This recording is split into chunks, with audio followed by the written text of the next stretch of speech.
মাটিতে সুখরঞ্জন বালি, যেই বালি এখন পর্যন্ত আল্লাহর উপরে ঈমান আনেনি, অথচ গুম হয়েছে ভারতের ইন্ডিয়াতে গিয়ে জেলখানায় বন্দী হয়েছে, তবুও এই ফ্যাসিস্টের আমলে আল্লামার বিরুদ্ধে সাক্ষী দেয়নি তোমাদের চাইতে। তার ন্যায় বিচারের শক্তি হিন্দু হলেও বেশি, ঠিক কিনা বলেন? হিন্দু হলেও সে তার ঈমান বিক্রি করেনি, তার বিশ্বাসের ঈমান সে বিক্রি করেনি।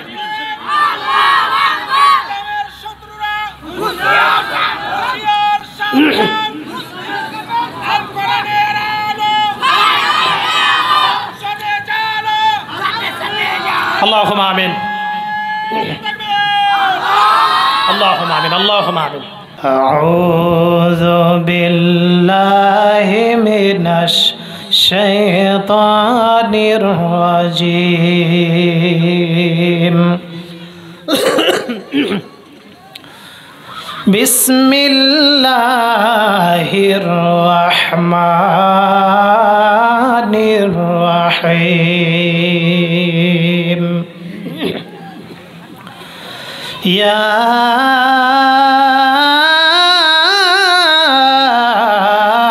أيها الذين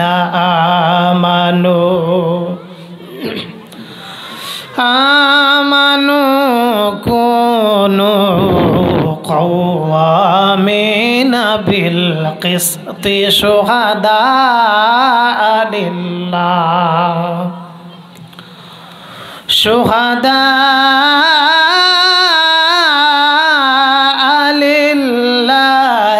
ولو على أنفسكم أو الوالدين والأقربين إن يكن غنيا أو فقيرا فالله أولى بهما فلا تتبعوا الهوى أن تعدلوا وإن تلووا أو تعرضوا فإن الله كان بما تعملون خبيرا وقال تعالى في شأن رسول الله صلى الله عليه وسلم إن الله وملائكته يصلون على النبي يا أيها الذين آمنوا صلوا عليه وسلموا تسليما محبت আমরা নামাজে যে দুরূদটা পড়ি সেটাই পড়ব। পড়েন আল্লাহুম্মা সাল্লি আলা মুহাম্মাদ وعلى آل محمد كما صليت على إبراهيم وعلى آل إبراهيم إنك حميد مجيد اللهم بارك على محمد وعلى آل محمد كما باركت على إبراهيم وعلى آل إبراهيم إنك حميد مجيد তুমি আছো হৃদয়ের গভীরে বলবো তোমায় বলো কি করে তুমি আছো হৃদয়ের গভীরে ভুলবো তোমায় বলো কি করে দেখি নাই তোমারে কোনো দিন তবু আছো স্মরণে আমলিন দেখি নাই তোমারে কোনো দিন তবু আছো শরণে আমলিন প্রেমের ভুবনে তোমারি বিরহ ব্যথায় নিশীথের শেফালিরা ঝরে তুমি আছো হৃদয়ের গভীরে ভুলবো তোমায় বলো কি করে তুমি আছো হৃদয়ের গভীরে ভুলবো তোমায় বলো কি করে। আলহামদুলিল্লাহ। পোস্টার নাই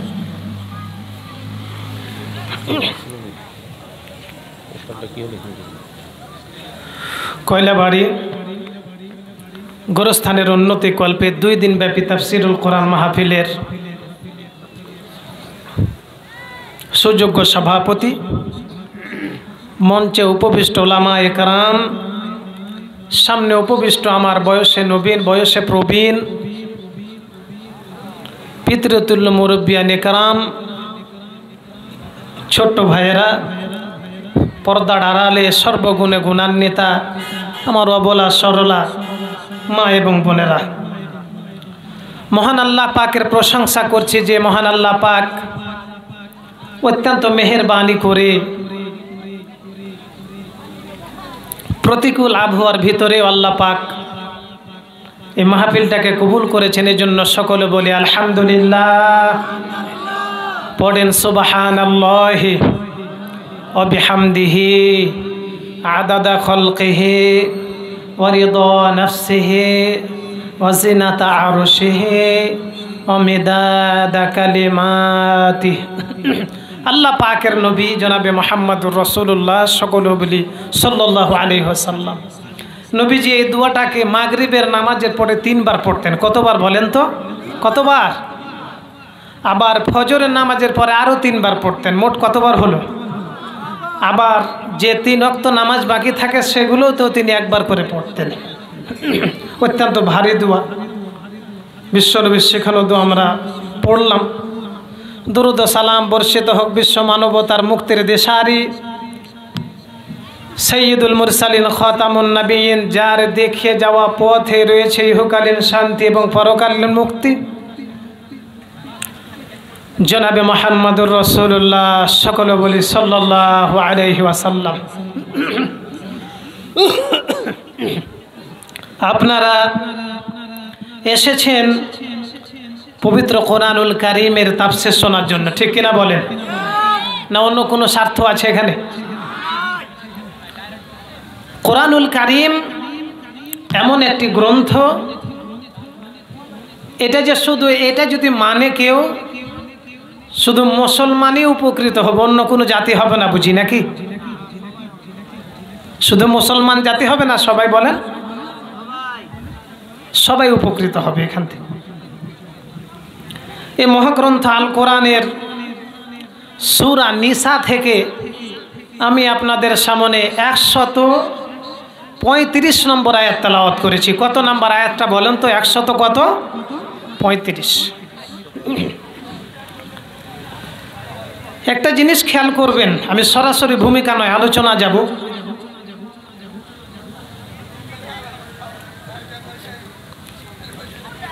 মানুষের ভিতরে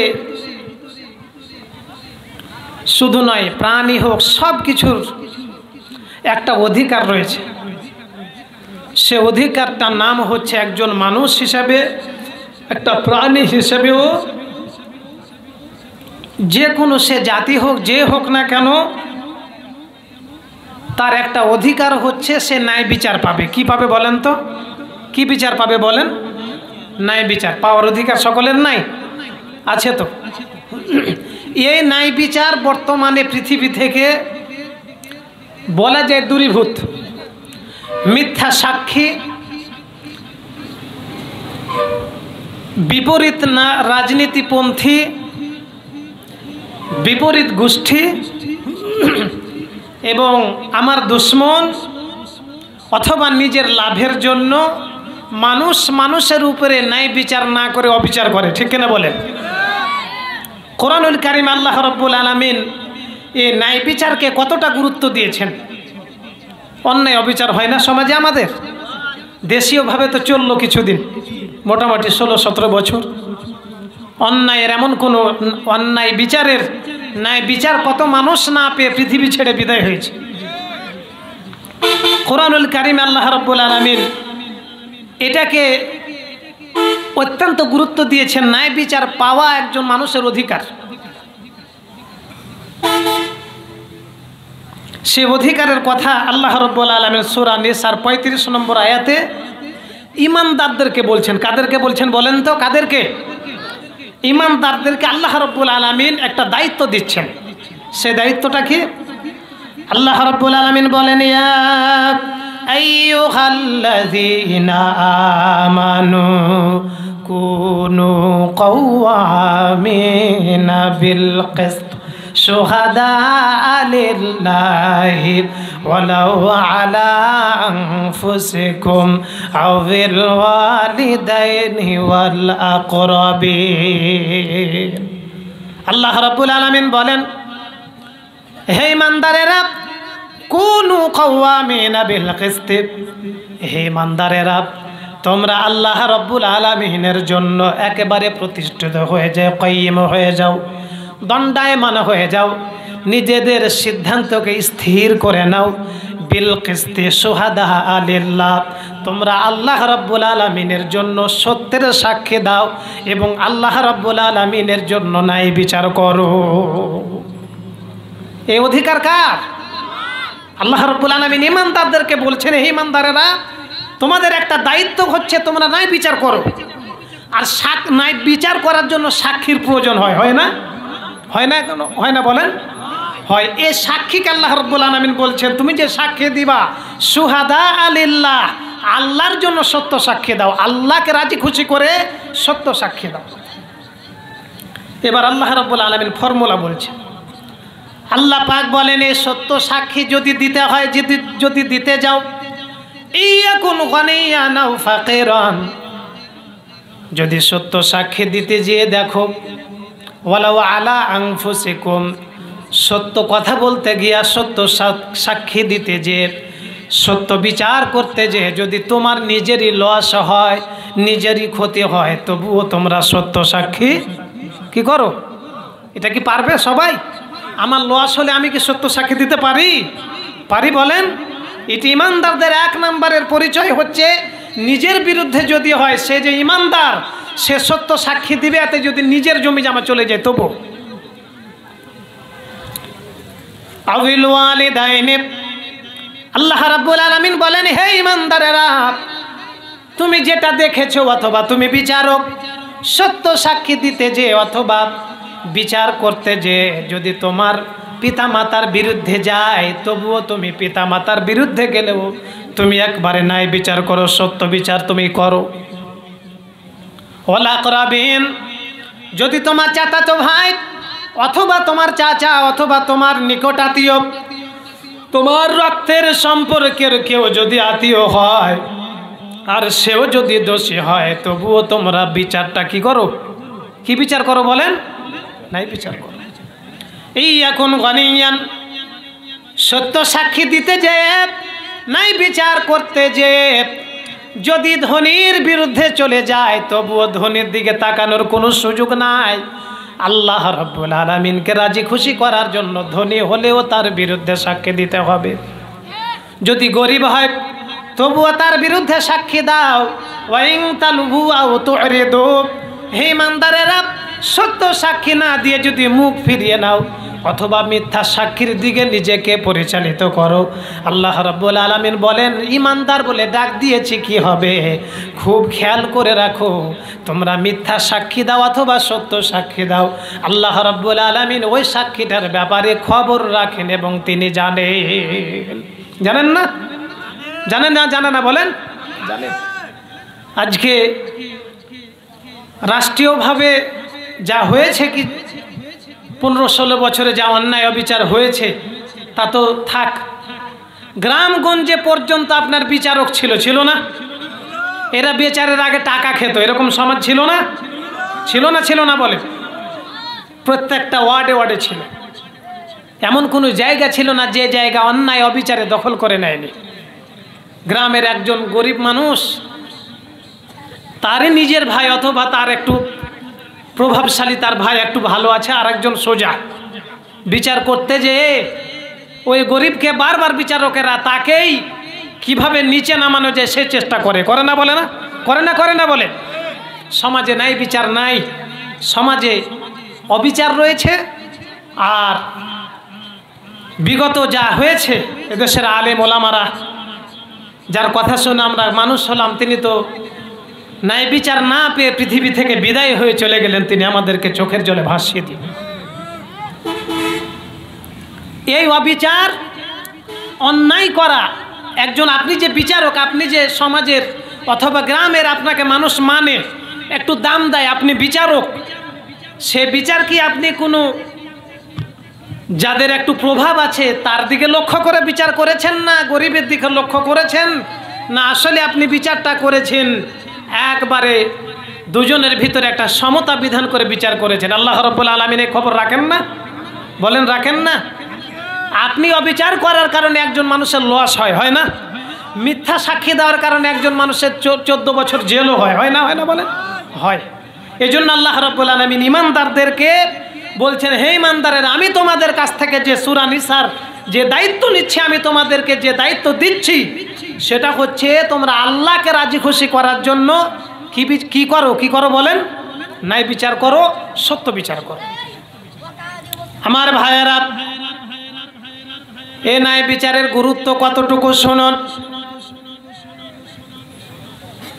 আপনি যে মুসলমান, আর একজন ইহুদি ঈমান আল্লাহর উপরে আনেনি, কিন্তু আপনিও যদি ওই ইহুদির উপরে নির্যাতন করেন অথবা তার উপরে জুলুম করেন, আল্লাহ রাব্বুল আলামিন ন্যায় বিচারক তিনি হচ্ছেন, ন্যায় বিচারক তিনি হচ্ছেন, অবিচার তিনি করেন না। সে আল্লাহ রাব্বুল আলামিন, আপনি মুসলমান হলে কি হবে, আর উনি নাসারা অথবা ইহুদি হলে কি হবে? আপনি যদি অন্যায় করেন, অবিচার করেন, আর ইহুদি যদি সঠিক পথে থাকে, আল্লাহ রাব্বুল আলামিন এই পৃথিবীতে ন্যায় বিচারকে প্রতিষ্ঠিত করার জন্য ইহুদির পক্ষে পর্যন্ত কোরআনের আয়াত নাজিল করে দেয়। আমার ভাইয়েরা, সূরা নিসার একটি আয়াতে আল্লাহ রাব্বুল আলামিন বিশ্বনবীর সিদ্ধান্তকে উপেক্ষা করে পবিত্র কোরআনুল কারীমের আয়াত নাজিল করেছেন। আল্লাহ পাকের নবীর চাচাতো ভাই ইবনে আব্বাস রাদিয়াল্লাহু তাআলা আনহু বর্ণনা করেছেন, তিনি তুলে ধরেছেন, আল্লাহ পাকের নবী যখন মদিনার প্রেসিডেন্ট, বনি জুফার গোত্রের একজন মুসলমান ছিল, নামধারী মুসলমান, সে প্রকৃত মুসলমান ছিল না, সে ছিল চোর, আর সে ছিল মুনাফিক, তার নাম ছিল তুমা। নামটা কি বলেন তো? এই মুনাফিকের নাম ছিল কি? তুমা। ইবনে আব্বাস বর্ণনা করছে, এই তুমার অভ্যাস ছিল মানুষের বাড়িতে বাড়িতে গিয়ে রাতের অন্ধকারে শীত কেটে, মানে তোয়াল নিচ খুঁড়ে আবার ভিতর দিয়ে ঘরে ঢোকা, এটা ছিল তার অভ্যাস। তো এই তুমা, তারই প্রতিবেশী, সেও মুসলমান, কাতাদা। এ কাতাদা ইবনে নোমানের বাড়িতে আপনার রাতের অন্ধকারে গেছে, যাওয়ার পরে তার বাড়ির শীত কেটেছে, গর্ত করে তার বাড়ির ভিতর দিয়ে প্রবেশ করেছে। ইবনে আব্বাস বলতেছেন, ঢুকেই একটা ব্যাগে আটা চুরি করেছে। কি চুরি করেছে বলেন তো? কি চুরি করেছে? আটা। চোর এখন আছে তা নয়, আগে থেকে চোর থাকে। কোনো চোর আপনার প্রতিবেশী চুরি করে, কোনো যেটা চোর বড় হয় ওটা দেশের সম্পদ চুরি করে, আর যেটা আপনার মধ্যম চোর হয় ওটা ওই দেশের লিডারদের ওখানে ছড়িয়ে ছিটে আছে আশেপাশে, ওগুলো চোরের রাস্তায় পড়ে। এই কাতাদার বাড়ি থেকে চুরি করে তুমা ওই আটার ভিতরে আর একটা যুদ্ধের বর্ম নিয়েছে, তা বল্লম নিয়েছে। কি নিয়েছে বলেন? যে বল্লম এমনি করে মারে, তীর টাইপের। তো এটা নিয়ে সে ব্যাগে আটা নিয়েছে আর বল্লম নিয়েছে। নেয়ার পরে সে কিন্তু জানে না, ইবনে আব্বাস থেকে বর্ণিত হয়েছে যে ব্যাগে সে আটা চুরি করেছে সে ব্যাগের কিন্তু আপনার তোয়াল দিক ছিল ছিঁড়া। কি ছিল বলেন তো? ছিঁড়ে ছিল। এখন বলেন ব্যাগে যদি আটা থাকে, আর আটা কি খুব মোটা পাথরের মতো নাকি? এখন ব্যাগের তলা যদি ফুটা থাকে আটা পড়বে না পড়বে না বলে? আমরা যখন ছোট ছিলাম আপনারা হয়তো খেলেছেন এই খেলা, যে অল্প ধুলো নিয়ে এমনি করে এই যে এরকম করার পরে একটা ছোট্ট খিল থাকে, খিলটা ভরে দিয়ে যে এমনি করে বসাতো, মনে খেলেছি কি এদিকে? বসানোর পরে আপনার ওখানটির ভিতরে খড়ি থাকলে তার 1 পয়েন্ট, আর বাইরে থাকলে তার পয়েন্ট হবে না, যে চোর আছে তার পয়েন্ট। তারপরে যখন চোর হয় তখন তার চোখ এমনি করে ঢেকে দেওয়া হয়, তারপরে তার হাতে বালু দেওয়া হয়, একটা খিল দেওয়া হতো। কিন্তু এ খেলা আমি খেলেছি। এই গাছের তলে ওই গাছের তলে এখানে ঘুরিয়ে ফিরিয়ে ওকে এমন জায়গাতে খিলটা রাখা হয়, তাকে খুঁজে বের করতে হবে, এরকম ছিল না? তো ওই পদ্ধতিতেই এখন কেউ যদি চালাক হয় তাহলে কিন্তু এমনি করে একটু বালু ফাঁকা করে দিয়ে কিন্তু বুঝতে পারে যে কোন জায়গাতে আমাকে যেতে হচ্ছে। তো ব্যাগের পরিস্থিতি হচ্ছে যে ওই ব্যাগ থেকে আটা পড়েছে, তোমার নিজের বাড়িতে নিয়ে যাওয়ার চিন্তা করলো। নিজের বাড়িতে যখন নিয়ে যাওয়ার চিন্তা করলো তখন আবার তার মাথায় ঢুকলো আমি তো হচ্ছে এক প্রসিদ্ধ চোর, কাজী যারই হারাক না কেন আমার কাছে এসেই দাবি করে যেহেতু আমি চোর, কাজী আমার কাছে রাখলে সকালে আমার বাড়িতে আসবে। এজন্য ইবনে আব্বাস বলতেছেন এই তুমা নামধারী মুনাফিক মুসলমান, সে এই বর্ম এবং আটা এই দুটা নিয়ে, ইহুদির নাম ছিল জাইদ ইবনে সামিন, এই জাইদ ইবনে সামিনের বাড়িতে রেখেছে যাতে করে তাকে চোর হিসেবে ধরতে না পারে। নিজে চুরি করে কার বাড়িতে রেখেছে? অন্যের বাড়িতে। কাতাদা সকালবেলা দেখে তার ব্যাগে আটা নাই, বল্লমও নাই। রাস্তা দেখে দেখে বুঝতে পারলেন কে চুরি করেছে। প্রথমত তিনি জাতীয় চোর হিসেবে পরিচিত। তোমার বাড়িতে যে বলতেছে তুমি আমার বাড়ি থেকে রাতের আটা চুরি করেছ, তোমা বলে আমি অনেক আগে ভালো হয়ে গেছি, আমার আর এ খাসলত নাই, আমি এগুলো অনেক আগে বাদ দিয়ে দিয়েছি, আমি এগুলো করি না। তোমা যে চোর তার চাচা তো ভাই, চাচা তার আত্মীয় স্বজনেরা বলে আমাদের তুমা ভালো হয়ে গেছে, আমাদের তুমা আগের মতো আর চুরি করে না, কেন তাকে তোমরা না ধরে কেন তার বাড়িতে আসলে? এবার যার আটা হারিয়েছে সে দেখলো যে আটা পড়ে আছে তোমার বাড়ি থেকে যেতে যেতে ইহুদির বাড়িতে, জায়েদ ইবনে সামিনের বাড়িতে। জায়েদ ইবনে সামিনের বাড়িতে চলে গেল। যাওয়ার পরে জায়েদ ইবনে সামিনকে চোর হিসাবে ধরা হলো। জায়েদ ইবনে সামিন বারবার কসম খাচ্ছে আর বলতেছে আমি চুরি করিনি, তোমাদেরই মুসলমানের ভিতর থেকে তোমার চুরি করে আমার বাড়িতে রাতের অন্ধকারে রেখে গিয়েছে।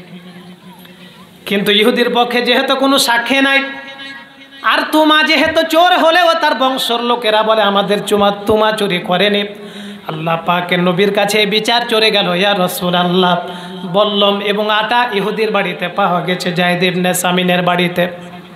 আল্লাহ রাব্বুল আলামিনের নবী ঘোষণা দেওয়ার জন্য, সাহাবায়ে কেরামের সামনে ঘোষণা দেওয়ার জন্য সিদ্ধান্ত নিলেন যার বাড়িতে আটা পাওয়া গেছে, যার বাড়িতে ব্যাগ রয়েছে, আটা রয়েছে, বল্লম রয়েছে, তার হাতটাকে কেটে দেওয়া লাগবে। নবীজি যখন হাত কাটার সিদ্ধান্ত দিলেন, সিদ্ধান্ত দেওয়ার আগ মুহূর্তে আল্লাহ রাব্বুল আলামিন সূরা নিসার একটা আয়াত নাজিল করে ইহুদির পক্ষে নাই বিচার করার জন্য, ইহুদির উপরে অবিচার যাতে না হয়, ইহুদি তো চুরি করেনি, ইহুদির হাত যেন না কাটা হয়, ইহুদি নাই বিচার পাবে আল্লাহ রাব্বুল আলামিনের কাছে।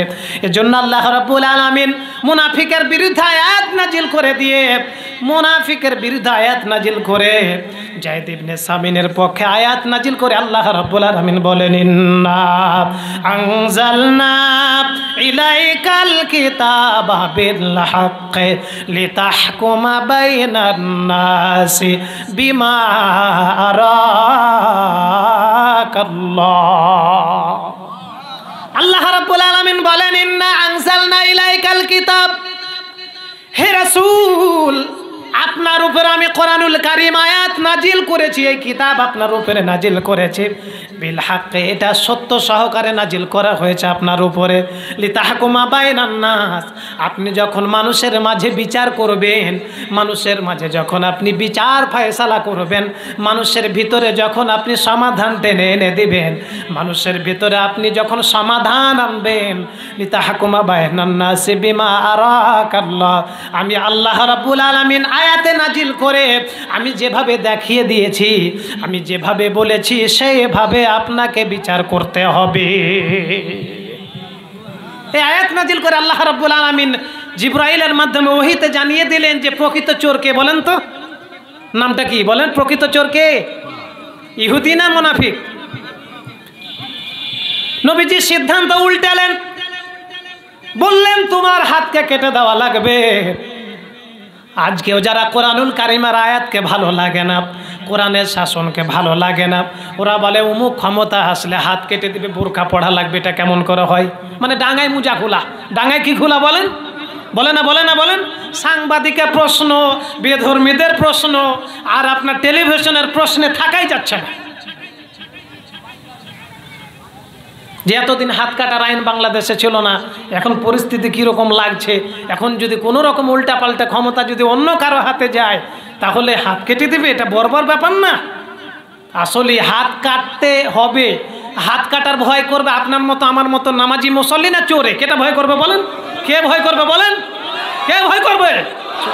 কাজী সমাধান যদি আসে কোরআন দিয়ে, তাহলে মূলত চোরেরই ভালো, আর যারা টুপি মাথায় দেয় তাদেরও ভালো। সমাজ থেকে চোর উৎখাত হবে, প্রকৃত নামাজি আর প্রকৃত যারা চোর নয় তাদের ক্ষতি হওয়ার সম্ভাবনা আছে। নবীজি বললেন তোমার হাতকে কেটে দাও।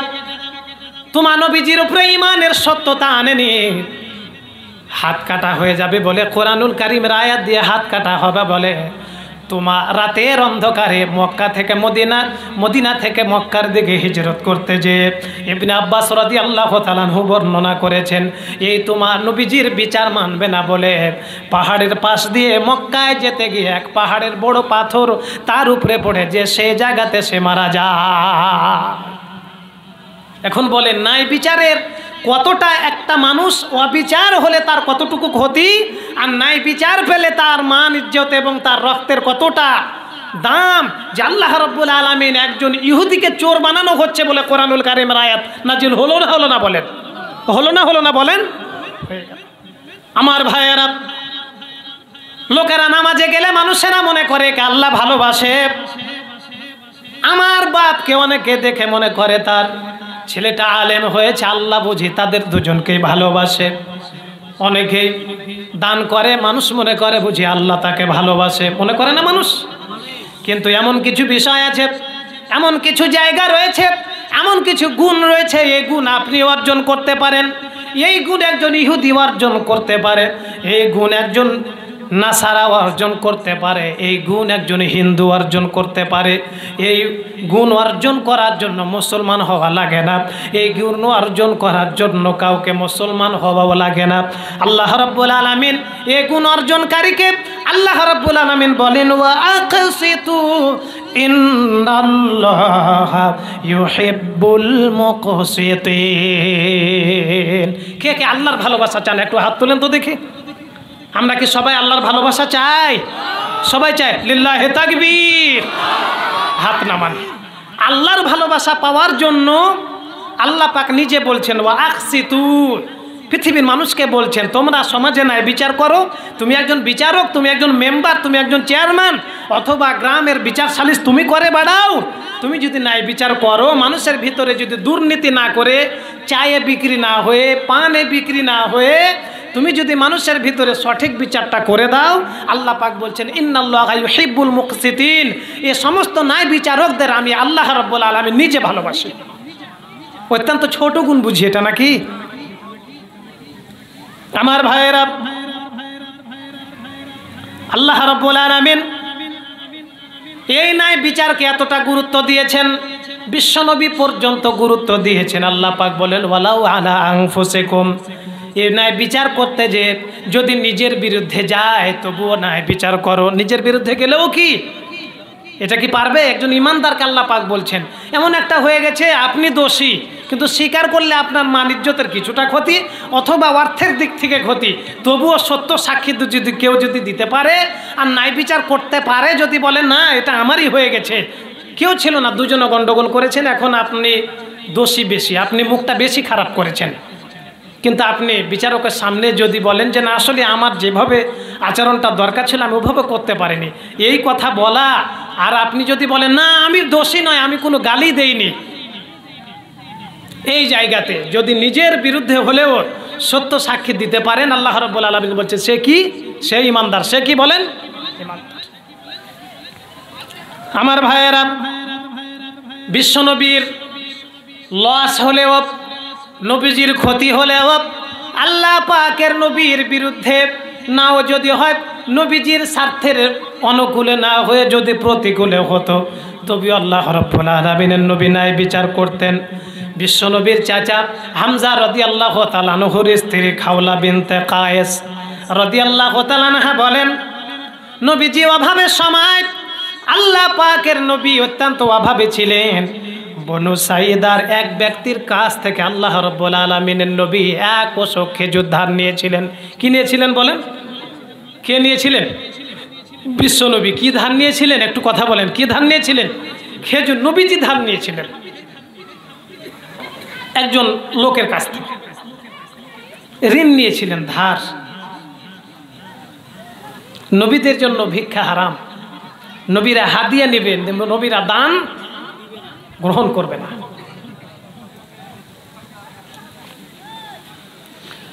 বনু সাইদার এক ব্যক্তির কাছ থেকে আল্লাহ রাব্বুল আলামিনের নবী খেজুর ধার নিলেন। খেজুর ধার নেওয়ার পরে আল্লাহ রাব্বুল আলামিনের নবীর কাছে কয়েকদিন হয়ে গেল, যে লোকটার কাছ থেকে ধার নিয়েছিলেন ওই লোকটা নবীজির কাছে এসে বলছেন, ইয়া রাসূলুল্লাহ, আপনাকে আমি যে খেজুর ধার দিয়েছিলাম ওই খেজুরটা আমি ফেরত চাই, ওই যে ঋণটা যে আমি ধার নিয়েছি ওটা আমাকে শোধ করুন। হাদিস শরীফের ভিতরে এসেছে, নবীজির তখন পর্যন্ত খেজুর ছিল না। নবীজির পাশে মদিনার একজন সাহাবী ছিলেন। আল্লাহ পাকের নবী মদিনার ওই সাহাবীকে বললেন, ও আমার সাহাবী, আমার পক্ষ থেকে এই লোকটাকে এক ওষক খেজুর তুমি দিয়ে দাও, যেহেতু আমি তার কাছ থেকে ধার নিয়েছি। আমি যেহেতু ধার নিয়েছি, আমার কাছে খেজুর নাই, তুমি আমার সাহাবী, তুমি আমার পক্ষ থেকে খেজুর, তোমার খেজুরগুলো দিয়ে তাকে কি করে দাও, ঋণটা পরিশোধ করে দাও। তো মদিনার সাহাবী খেজুর দিলেন, লোকটাকে দিলেন। খেজুর দেওয়ার সাথে সাথে লোকটা বলতেছে, আমি খেজুর নিব না। আমি কি করব না বলেন? এই খেজুর নিব না। প্রশ্ন হলো কেন নেবে না?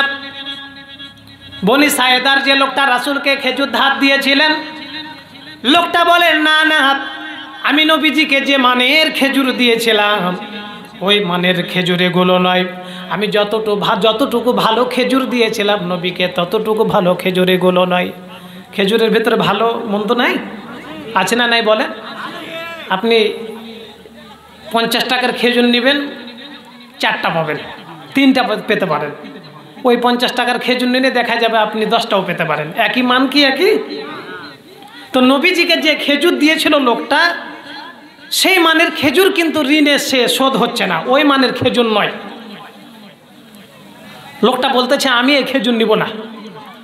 তো মদিনার সাহাবী বলতেছে, শোনো, তুমি যে খেজুর নিবে না, এই খেজুরের ঋণ কিন্তু আমার না, রাসূল আমাকে, তো রাসূলের ঋণ আমি পরিশোধ করতেছি। এই খেজুর যদি তুমি না নাও তাহলে রাসূলেরই খেজুর ফেরত হলো, আমার না, যেহেতু আমি তোমার কাছ থেকে ঋণ নেইনি। বনি সাইদা গোত্রের লোকটা বলেন, শোনো, আমি রাসূলকে যে মানের খেজুর দিয়েছি ওই মানের খেজুর এগুলো নয়, এর চাইতে ভালো খেজুর আমি দিয়েছি রাসূলকে। আর এটাও মন খুলে শুনে রাখো, কান খাড়া করে শুনে রাখো, রাসূলের কাছে যদি এই বিচার চলে যায়, আমার বিশ্বাস রয়েছে আল্লাহ পাকের নবী আমাকে যেহেতু তার যে মানের খেজুর আমি তাকে দিয়েছি, ওই মানের খেজুর তুমি যেহেতু আমাকে দিচ্ছ না, রাসূলের কাছে বিচার চলে গেলে আমার বিশ্বাস আল্লাহর নবী আমার উপরে অন্যায় বিচার করবে না। রাসূলের কাছে বিচার আসলে, ইয়া রাসূলুল্লাহ, আপনি খেজুর দিতে বলেছেন, কিন্তু ওই এই লোক এই খেজুর নেবে না। আল্লাহ পাকের নবী তাকে জিজ্ঞেস করলেন, কেন নেবে না? লোকটা বলছেন, এ রাসূলুল্লাহ, আপনাকে আমি যতটুকু ভালো খেজুর দিয়েছি এই খেজুরগুলো এতটুকু ভালো নয়, আর আপনি হচ্ছেন ন্যায় বিচারক, আপনি হচ্ছেন একজন ন্যায় বিচারক মানুষ।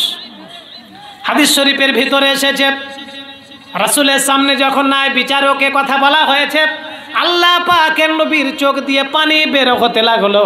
আল্লাহ পাকের নবী খেজুরগুলো দেখে বললেন, অবশ্যই তোমার কাছ থেকে আমি যে মানের খেজুর নিয়েছি ওই মানের খেজুরগুলো নয়, তুমি আমার কাছে ভালো মানের খেজুর পাওয়ার অধিকার তুমি আমার কাছে রাখো। চিন্তা করা যায়? রাসূল তো বলতে পারতেন, তোমার কাছ থেকে আমি ঋণ নিয়েছি, এগুলোই খেজুর দেবো, নিনে নাও, না হলে না নাও, বলতে পারতেন না? বলেন। শুধু তাই নয়,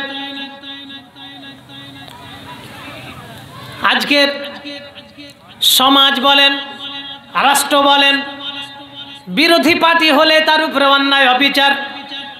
মসজিদ থেকে ইসলামী বই নিয়ে ধরে, মসজিদ থেকে ইসলামী বই নিয়ে, রাহিকুল মাকতুম নিয়ে, রাহে আমল নিয়ে, রিয়াদুস সালেহিন নিয়ে, নামাজের হাকিকত, জাকাতের হাকিকত, এই বইগুলো বাড়ি থেকে, মসজিদ থেকে অথবা কোনো বাড়িতে দু চারজন আলেম এক জায়গায় ছিল, বাড়ি থেকে বের করে গান পাউডার সহ আর দু একটা তলোয়ার সহ আর দু একটা ককটেল সহ সামনে তুলে ছবি তুলেছে। এরকম সিনেমা হয়নি? বলেন, হয়েছে না হয়নি? আমি কি এগুলো রাজনীতি করছি না ঠিকই বলছি? বলেন, এটা কি তাদের উপরে বিচার হয়েছিল? বই সহ ধরেছেন, বই সামনে দেন, দিলেন কেন তার সামনে ককটেল, দিলেন কেন তার সামনে গান পাউডার?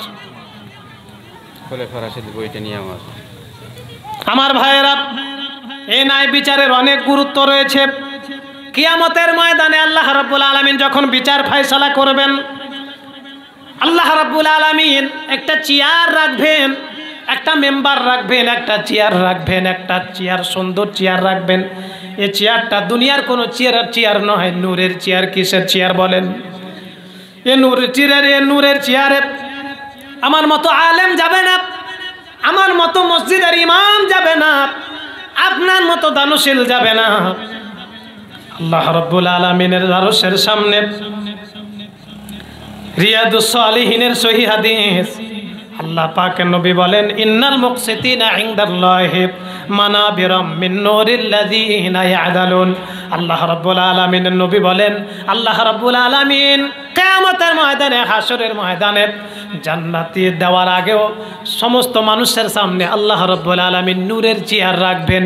এই চেয়ারে কোনো নবী যাবে না, এই চেয়ারে কোনো রাসূল বসবে না। রিয়াদুস সালিহিনের হাদিস, নবীজি বলেন, নূরিল্লাযিনা ইয়াদিলুন। ওই চেয়ারে আল্লাহ রাব্বুল আলামিন মর্যাদা পূর্ণ করে একজন মানুষকে বসাবে, যে মানুষ দুনিয়ার জীবনে মানুষের মাঝে বিচার করতে গিয়ে ন্যায় বিচার করেছে, ওই ন্যায় বিচারককে আল্লাহ রাব্বুল আলামিন নূরের চেয়ার দেবে। অত্যন্ত ছোট বিষয় বুঝি, দেখতে পান না?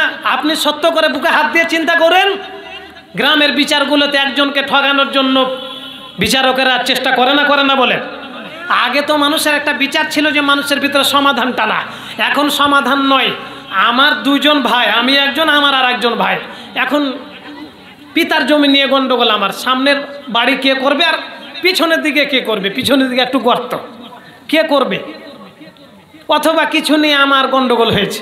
আমরা দু ভাই, গ্রামের এই মাথা থেকে আমি যাদেরকে ডেকেছি উনি বিচারক নয়, উনি হচ্ছে আমার দলের লোক, ঠিক না? উনি কি বিচারক আসে না? যে ডেকেছে তাকে অন্তত জিতানোর জন্য আসে, বলেন? আর আমার ভাই যাদেরকে ডেকেছেন তিনি কি আমার কল্যাণের জন্য আসে না, যে ডেকেছে তার কল্যাণের জন্য, বলেন? তাহলে এটা কি কোনো বিচারকের কাজ? এটা কি কোনো বিচারকের কাজ, বলেন? কোরআনুল কারীম আল্লাহ রাব্বুল আলামিন যারা ন্যায় বিচার করে না তাদেরকে বোবার সাথে তুলনা করেছেন। কিসের সাথে বলেন?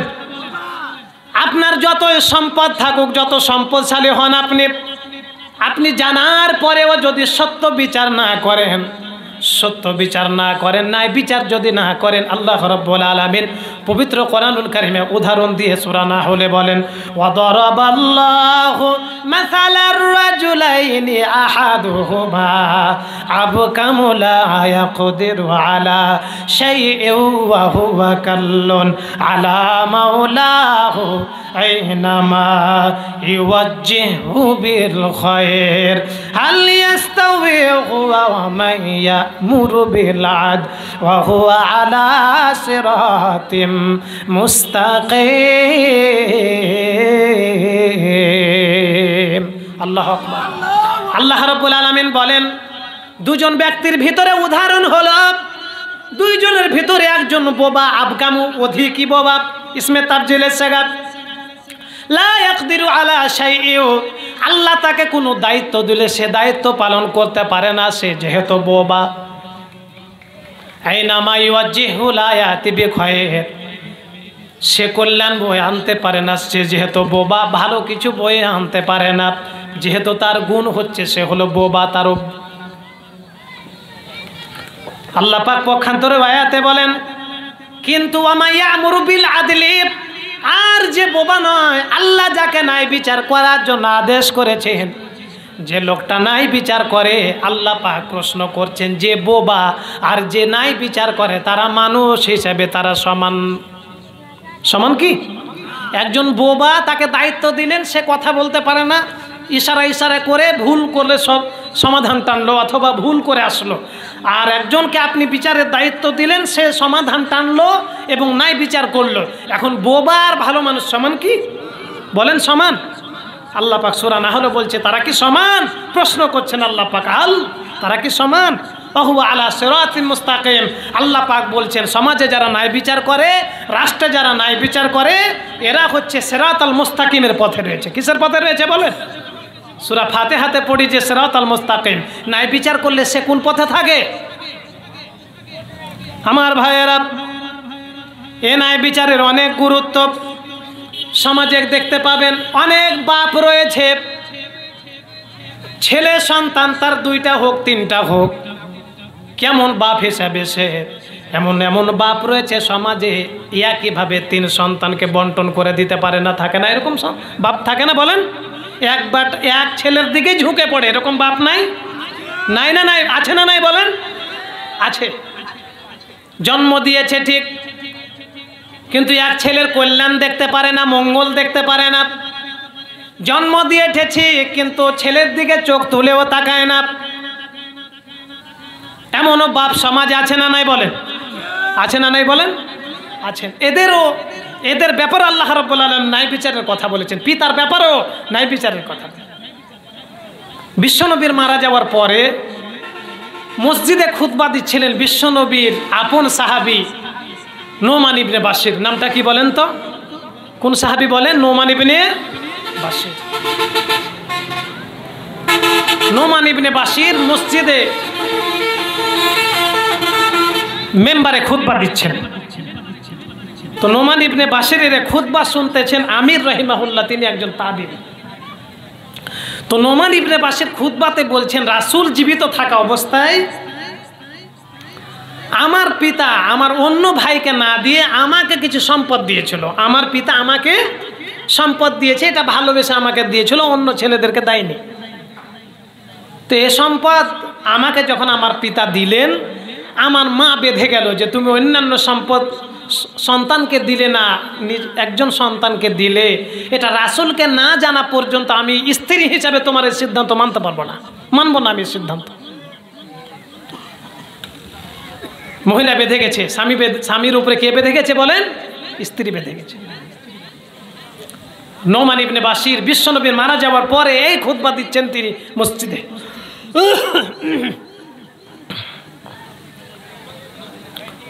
নোমান ইবনে বাশির বলেন,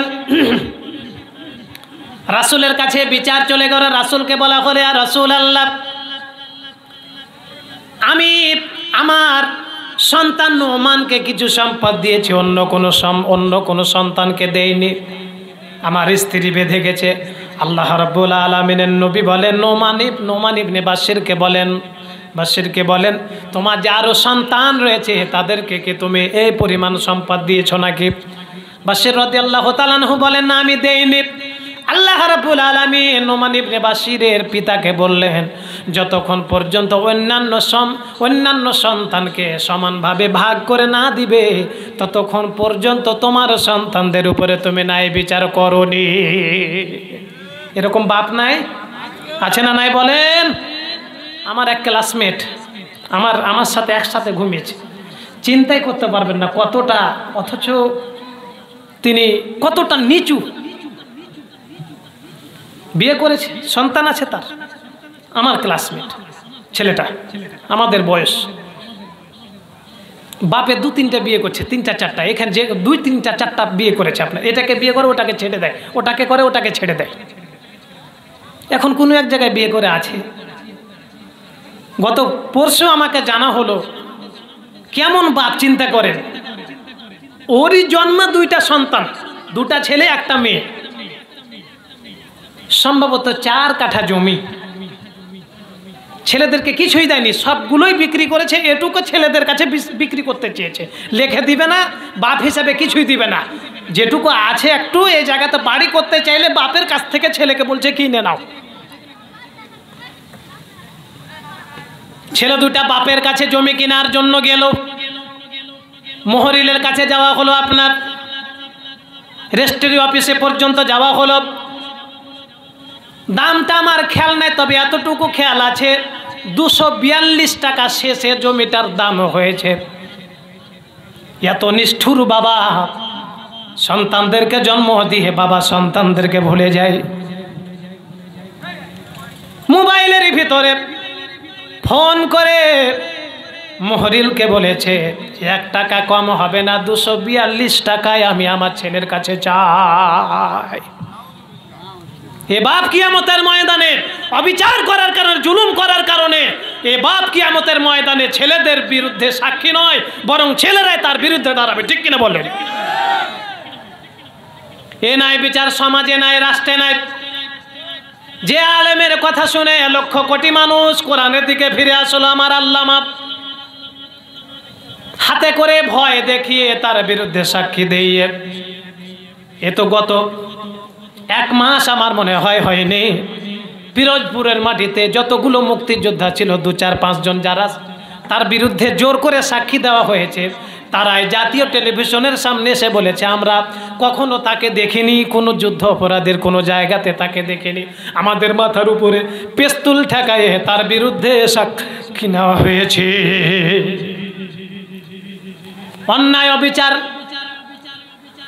ন্যায় বিচার না পাওয়া মারাত্মক কবিরা গুনাহ। আপনি যদি কারো উপরে অবিচার করেন, মারাত্মক কবিরা গুনাহ, মারাত্মক কবিরা গুনাহ। এটাকে মারাত্মক চোখে দেখা হয়েছে। আমার ভাইয়েরা খুব খেয়াল করে শুনবেন, রাহে আমলের হাদিস, পাকিস্তানের প্রখ্যাত আলেমে দ্বীন আল্লামা জলিল আহসান নদভী তার রাহে আমলের ভিতরে একখানা হাদিস এনেছেন। হাদিসখানার রাবি হচ্ছে আয়েশা রাদিয়াল্লাহু তাআলা আনহা। আয়েশা রাদিয়াল্লাহু তাআলা আনহা বলেন, قالت جاء رجل الى النبي صلى الله عليه وسلم فقال يا رسول الله ان لي مملوكين يكذبونني ويعصونني ويخونني। আয়েশা রাদিয়াল্লাহু তাআলা আনহা বর্ণনা করেন, নবীজির কাছে একটা লোক আসলো, এসে বললেন, ইয়া রাসূলুল্লাহ ইন্না লি মামলুকিন, আমি ধনী মানুষ, আমার চাকর রয়েছে, আমার দাস রয়েছে। কি রয়েছে বলেন? আমার কথা কি বুঝতে পারছেন আপনারা?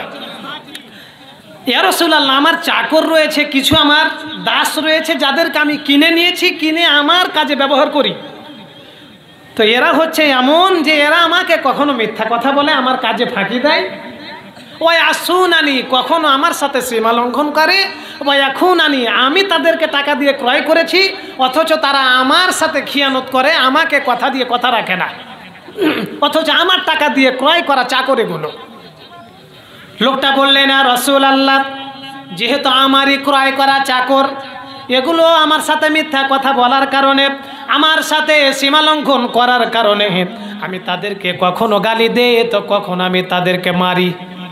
আমার যেহেতু চাকর, আমি কখনো গালি দেই, কখনো তাদেরকে মারি। আল্লাহ পাকের নবীকে লোকটা বললেন, ওই সাহাবী বললেন, রাসূলুল্লাহ আমি যে তাদেরকে মারি, আমারই চাকর, আমি যে তাদেরকে কখনো গালি দেয়, এ কারণে কি কিয়ামতের ময়দানে আমার কিছু হবে নাকি? আল্লাহ পাক নবী বলেন আল্লাহ হচ্ছে না বিচারক। তুমি কি সূরা আম্বিয়ার ওই আয়াত পড়েনি? ওয়া নাদাউল মাওয়াজিনাল কিসত লিয়াউমিল কিয়ামাতি ফালা তুযলামু নাফসুন শাইআ ওয়া ইন কানা মিসকালা হাব্বাতিন মিন খারদালিন আতাইনা বিহা ওয়া কাফা বিনা হাসিবিন। আল্লাহু আকবার। আল্লাহ পাকের নবী বলছেন, ও আমার সাহাবী, তুমি কি পবিত্র কোরআনুল কারীমের সূরা আম্বিয়ার ওই আয়াত পড়োনি যে আয়াত আল্লাহ রাব্বুল আলামিন দাড়ি পাল্লা কিয়ামতের ময়দানে দাঁড় করাবেন? কি করাবেন বলেন? কি করাবেন? দাড়ি পাল্লা আল্লাহ রাব্বুল আলামিন ন্যায় বিচারের জন্য, ন্যায়ের দণ্ডায়মান একটা বিচার করার জন্য আল্লাহ রাব্বুল আলামিন মিজান স্থাপন করবেন। সেখানে তুমি তোমার চাকরেরা তোমার সাথে যতটুকু বেয়াদবি করে, ওই বেয়াদবির চাইতে তুমি যদি তাদেরকে গালি এবং শাস্তি বেশি দিয়ে থাকো, তবে তুমি তাদের উপর অবিচার করেছো। কি করেছো বলেন? আর তুমি যদি তাদের অপরাধের চাইতে কম শাস্তি দিয়ে থাকো, তাহলে আল্লাহ তোমাকে পুরস্কৃত করবেন। কিন্তু তুমি যদি তাদের অপরাধের চাইতে তাদের উপরে বিচার বেশি করো, নাই বিচার করতে না পারো, তাহলে আল্লাহ রাব্বুল আলামিন কিয়ামতের ময়দানে তোমাকে নাই বিচার না করার কারণে কোথায় দাঁড় করাবেন? কোথায় দাঁড় করাবেন বলেন? কিয়ামতের ময়দানে আসামি হয়ে তোমাকে দাঁড়াতে হবে।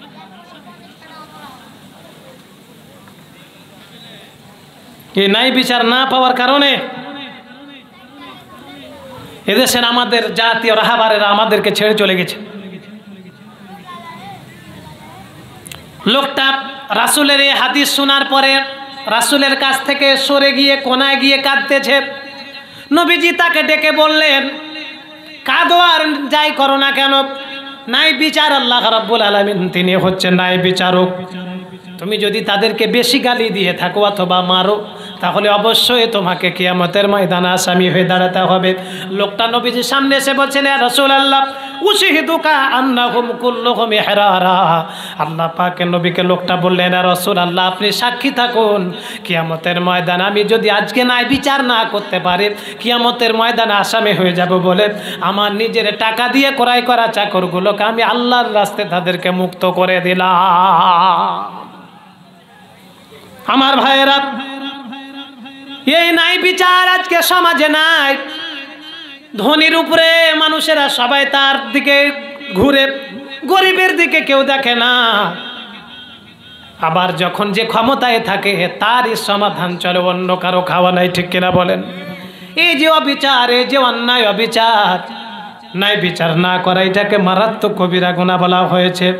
আমার ভাইয়েরা, আল্লাহ পাকের নবী জনাবে মুহাম্মদুর রাসূলুল্লাহ, সকলে বলি সাল্লাল্লাহু আলাইহি ওয়াসাল্লাম, নবীজি যখন মদিনার প্রেসিডেন্ট আল্লাহ পাকের নবী, তার শাসনামলে বনি মাখজুম গোত্রের এক নারী চুরি করেছিল। অত্যন্ত সম্ভ্রান্ত গোত্রের নারী, অত্যন্ত দামি গোত্র। বনি মাখজুম হচ্ছে মদিনার ভিতরে 2-4টার ভিতরে অত্যন্ত দামি গোত্র একটা। তো ওই গোত্রের একজন নারী চুরি করেছে। কি করেছে বলেন তো?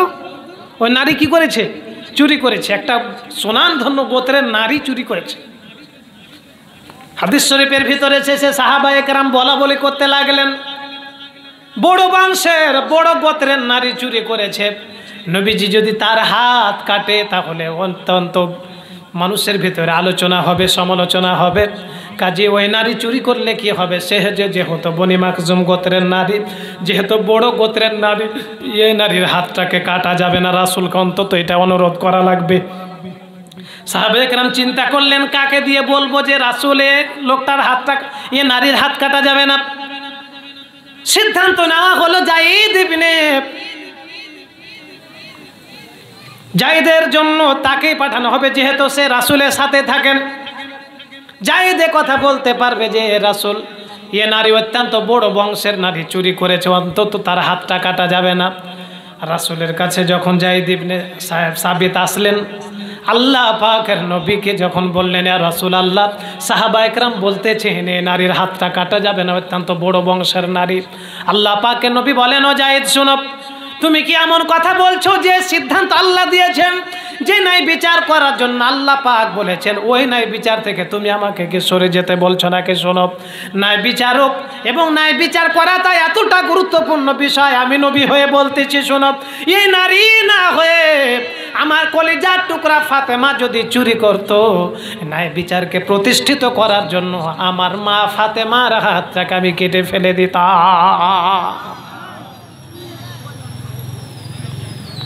আর আজ পর্যন্ত যত ক্রস ফায়ারে মানুষ মারা গেল, যত মানুষ হত্যা হলো, এখন পর্যন্ত একটারও বিচার হয়নি, ঠিক কিনা বলেন? দুঃখের বিষয়, এত বড় বিপ্লবের পরও আমরা যাদেরকে বসিয়েছি প্রত্যেকটা জ্বর হচ্ছে আপনার ওঠে, প্রত্যেকটা জ্বর ওঠে। ও কারণে এত মানুষ মারা যাওয়ার পরেও অন্তত একটার ফাঁসি হলো না যে এরা যে এত মানুষ হত্যা করেছে। অন্তত এই বিপ্লবে 200-র উপরে মানুষ মারা গেছে, ঠিক কিনা বলে? নাই বিচার, নাই সমাজ। আমার ভাইয়েরা, এ পৃথিবীতে একজন নবী ছিল, যে নবীর ব্যাপারে আল্লাহ রাব্বুল আলামিন বিশ্ব নবীকে বলেছেন রাসূলুল্লাহ, ওই নবীর নামাজ সবচাইতে আল্লাহর কাছে পছন্দনীয় নামাজ, ওই নবীর রোজা আল্লাহর কাছে সবচাইতে পছন্দনীয়, ওই নবীর কণ্ঠ এতটা সুন্দর, ওই নবী যখন তার উপরে নাজিলকৃত কিতাব তেলাওয়াত করতেন, তখন সমুদ্রের কিনারায় এসে তার নাজিলকৃত কিতাব কণ্ঠ শোনার জন্য মাছেরা পর্যন্ত আসতো। সেই নবীর নাম কি বলেন? কি নবীর নাম বলেন? কি নবীর নাম একটু বলেন না? কি নাম? দাউদ। এ দাউদ আলাইহিস সালাতু ওয়াস সালামের নামাজকে আল্লাহ রাব্বুল আলামিন সবচেয়ে শ্রেষ্ঠ নামাজ বলেছেন। একদিন ঘুমাতেন আর একদিন গোটা রাত নামাজে দাঁড়িয়ে থাকতেন, একদিন রোজা রাখতেন আর একদিন রাখতেন না। সারা জীবনের ভিতরে প্রতিদিন একদিন রোজা রাখতেন আর একদিন রাখতেন না। এমন একজন নবী দাউদ আলাইহিস সালাতু ওয়াস সালাম, তিনি প্রেসিডেন্ট ছিলেন না? ছিলেন না? বলেন, ছিলেন না? তিনি বাদশা ছিলেন না? জানেন না? জানেন না? এখনকার সমাজের মানুষ কেন বলে যে মুলবিরা থাকবে গোরস্থানে মসজিদে, ওরা কেন আপনার ওই ধান্দা করে যে এই ওখানে প্রেসিডেন্ট হয়, এগুলো ধান্দা কেন করে? তুমি যে মুসলমান, তুমি কি জানো না যে যে দাউদ একদিন রোজা রাখতো আর একদিন রাখতো না, ওর চাইতে আমরা মুলবি ছোট না বড়? বলেন, আমরা ছোট না বড়? দাউদের চাইতে আমরা ছোট? আমরাই তো ছোট।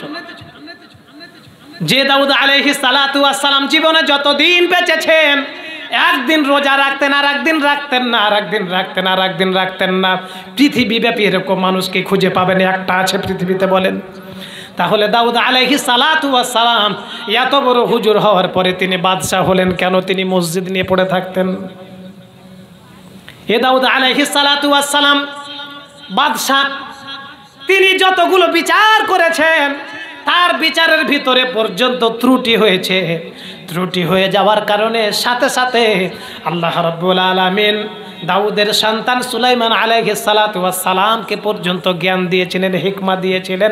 এত বড় নবী হওয়ার পরেও তিনি যে বিচার করেছেন, ওই বিচারে একজনের পক্ষে রায় হয়ে আর একজন মুজলুম হয়ে যাওয়ার কারণে, আর একজন বিচার সঠিক না পাওয়ার কারণে দাউদের বিচার পর্যন্ত আল্লাহ রাব্বুল আলামিন বাতিল করেছেন। আছে না নাই? বলেন, আছে না নাই? বলেন।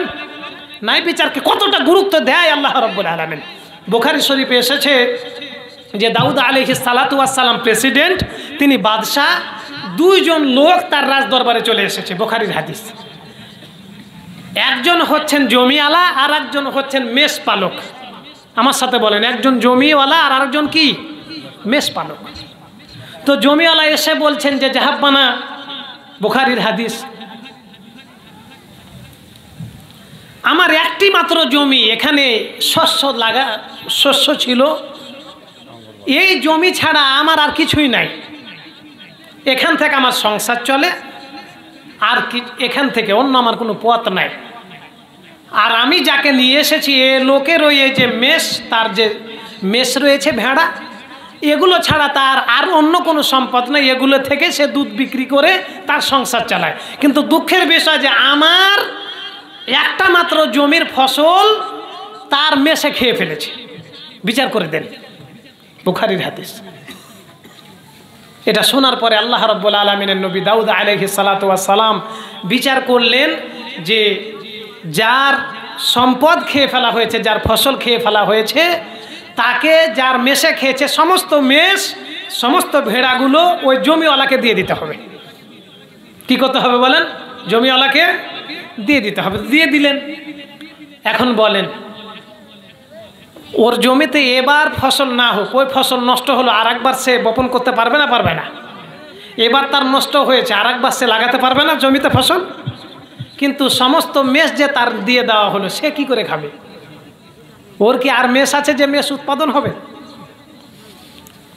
রাজদরবার থেকে দুজনে বের হচ্ছেন, বুখারীর হাদিস।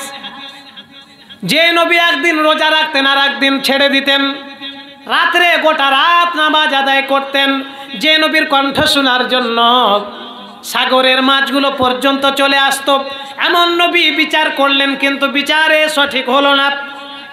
রাজপ্রাসাদ থেকে যখন তারা দুজন বের হতে যাবেন, সেই মুহূর্তে দাউদ আলাইহিস সালাতু ওয়াস সালামের হিকমাপূর্ণ সন্তান সুলাইমান আলাইহিস সালাতু ওয়াস সালাম একবারে রাজদরবারের সামনে দাঁড়িয়ে গেছেন। দাঁড়িয়ে যেয়ে শুনলেন তাদের কাহিনী। শুনে তাদেরকে ধরে নিয়ে নিজের পিতার কাছে গেলেন। যাওয়ার পরে বললেন, আব্বু, আপনি যে বিচার করেছেন, এই বিচার আর আমি যদি বিচার করি তাহলে কিন্তু দুজনে লাভ হবে, আর আপনি কিন্তু একজনকে লসে ফেলে দিয়েছেন। ফেলেনি বলেন? আমি যদি বিচার করি দুজনেরই কল্যাণ আছে, কিন্তু আপনি যে বিচার করেছেন এই বিচারে একজন লাভবান হয়েছে, আর একজন হয়নি।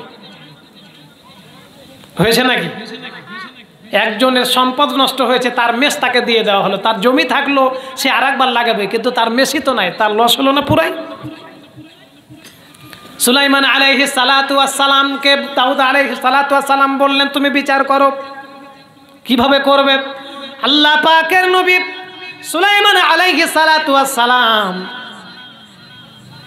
নবী হওয়ার পরেও বাপ এত বড় নবী, কিন্তু নাই বিচারের ত্রুটি হওয়ার কারণে বাপের বিচারে হাত দিলেন আর বললেন, আব্বা, আমি যে বিচার করতেছি এই বিচারের সিদ্ধান্ত হলো যত মেষ রয়েছে সব মেষগুলো জমিওয়ালাকে দিতে হবে ততদিন পর্যন্ত, যতদিন পর্যন্ত এই ফসল বাদ দিয়ে এই ফসলকে আবার ফসলের মতো করে গড়ে তোলা না হবে। এই ফসল আর এক ফসল যখন হবে ততদিন পর্যন্ত এই মেষের দুধগুলো জমিওয়ালা পাবে, আর ওই ফসলের মালিক হবে মেষ পালক। উল্টাপাল্টা করলেন। কি করলেন বলেন? যে ফসল নষ্ট হয়েছে ও ফসল আর তো আছে, তো সে ফসল মেষ পালক সেটাকে পরিচর্যা করুক, আর মেষের দুধগুলো জমিওয়ালা ভোগ করুক। যখন তাদের ভিতরে ওই জমির ফসল উঠে যাবে, জমিওয়ালা জমি থেকে যাবে, মেষ যার মেষ সে নিয়ে চলে যাবে। দুজনের লাভ হয়নি? আজকে বিচার ফয়সালা নাই। রাজনৈতিক কারণে একজন মানুষকে জেলখানায় বন্দি করে তার সন্তানটা রাজনীতি করে না, কিছুই করে না, সেই সন্তানকে আপনার এমন ঘরে ভরে রেখে 13-14 বছর ভরে রেখেছে। এর চাইতে অবিচার পৃথিবী তার কি হতে পারে বলেন? আমার ভাইয়েরা, কুরআনুল কারীম আল্লাহ পাক বলেন, ইয়াকুন গানিয়ান আও ফাকিরান ফাল্লাহু আউলা বিহিমা। যদি ধনী দোষ করে, যদি দেখে থাকো সত্য সাক্ষী দাও, আর যদি গরিব দোষ করে সত্য সাক্ষী দাও, আল্লাহর জন্য সত্য সাক্ষী দাও। দিতে পারবো তো সবাই আমরা? গ্রামে গন্ডগোল হয়েছে, একজন ধনী আর একজন গরিব। ধনী 2-4টা চোয়ার আপনার একজন গরিব লাগিয়ে দিয়েছে।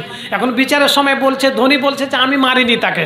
এখন আপনি দেখেছেন, দিতে পারবেন ওর সময় সাক্ষী? দিতে পারবেন? দিতে পারবেন? আমি দুঃখ পাই যে সকল মুক্তিযোদ্ধা আজকে সাইদির নামে সত্য সাক্ষী দিচ্ছে যে সাইদি এরকম ছিল না। আমি তাদেরকে দেখে মোটেও আমি খুশি নই। তুমি মুক্তিযোদ্ধা কিন্তু তুমি মুসলমান, ঠিক কিনা বলেন? কিন্তু এদেশের মাটিতে সুখরঞ্জন বালি, যেই বালি এখন পর্যন্ত আল্লাহর উপরে ঈমান আনেনি, অথচ গুম হয়েছে ভারতের ইন্ডিয়াতে গিয়ে জেলখানায় বন্দী হয়েছে, তবুও এই ফ্যাসিস্টের আমলে আল্লামার বিরুদ্ধে সাক্ষী দেয়নি তোমাদের চাইতে। তার নাই বিচারের শক্তি হিন্দু হলেও বেশি, ঠিক কিনা বলেন? হিন্দু হলেও সে তার ঈমান বিক্রি করেনি, তার বিশ্বাসের ঈমান সে বিক্রি করেনি।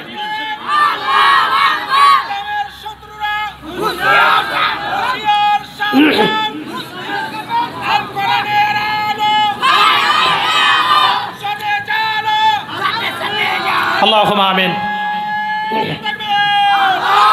আল্লাহুম্মা আমিন, আল্লাহুম্মা আমিন। আমার ভাইয়েরা, এবার আপনাদের সামনে একটা প্রসিদ্ধ হাদিস আমি তুলে ধরছি। এই হাদিসের রাবি বিশ্বনবীর প্রখ্যাত সাহাবী আন আবি বাকরাতা রাদিয়াল্লাহু তাআলা আনহু, তিনি বলেন আল্লাহ পাকের নবী সাহাবা একরামকে নিয়ে বসেছিলেন। সাহাবা একরামকে নিয়ে বললেন, ও আমার সাহাবীরা, আলা উনাব্বিউকুম বিআকবারিল কাবায়ের, ও আমার সাহাবীরা, আমি কি তোমাদেরকে সবচাইতে বড় কবিরা গুনাহগুলো জানাবো না নাকি? গুনার ভিতরে ছোট গুনাহ রয়েছে, বড় গুনাহ রয়েছে। আল্লাহ পাকের নবী সাহাবা একরামকে বলেন, ও আমার সাহাবীরা, আমি কি তোমাদেরকে গুনাহগুলোর ভিতরে বড় বড় গুনাহগুলো জানাবো না নাকি? সাহাবা একরাম বললেন, ইয়া রাসূলুল্লাহ, কুলনা ইয়া রাসূলুল্লাহ, নাআম, অবশ্যই আপনি আমাদেরকে বড় গুনাহগুলো জানান, যে গুনাহগুলো আল্লাহর দৃষ্টিতে বড়, এমন গুনাহগুলো আমাদেরকে জানান। বড় গুনাহগুলো আমরা জানতে চাই। নবীজি এক নয়, দুই নয়, তিনটা বড় গুনার কথা বললেন। কয়টা বলেন? কয়টা বলেন? তিনটা। কয়টা? আমার ভাষা অথবা বিষয়টা কি বুঝতে আপনাদের অসুবিধা হচ্ছে?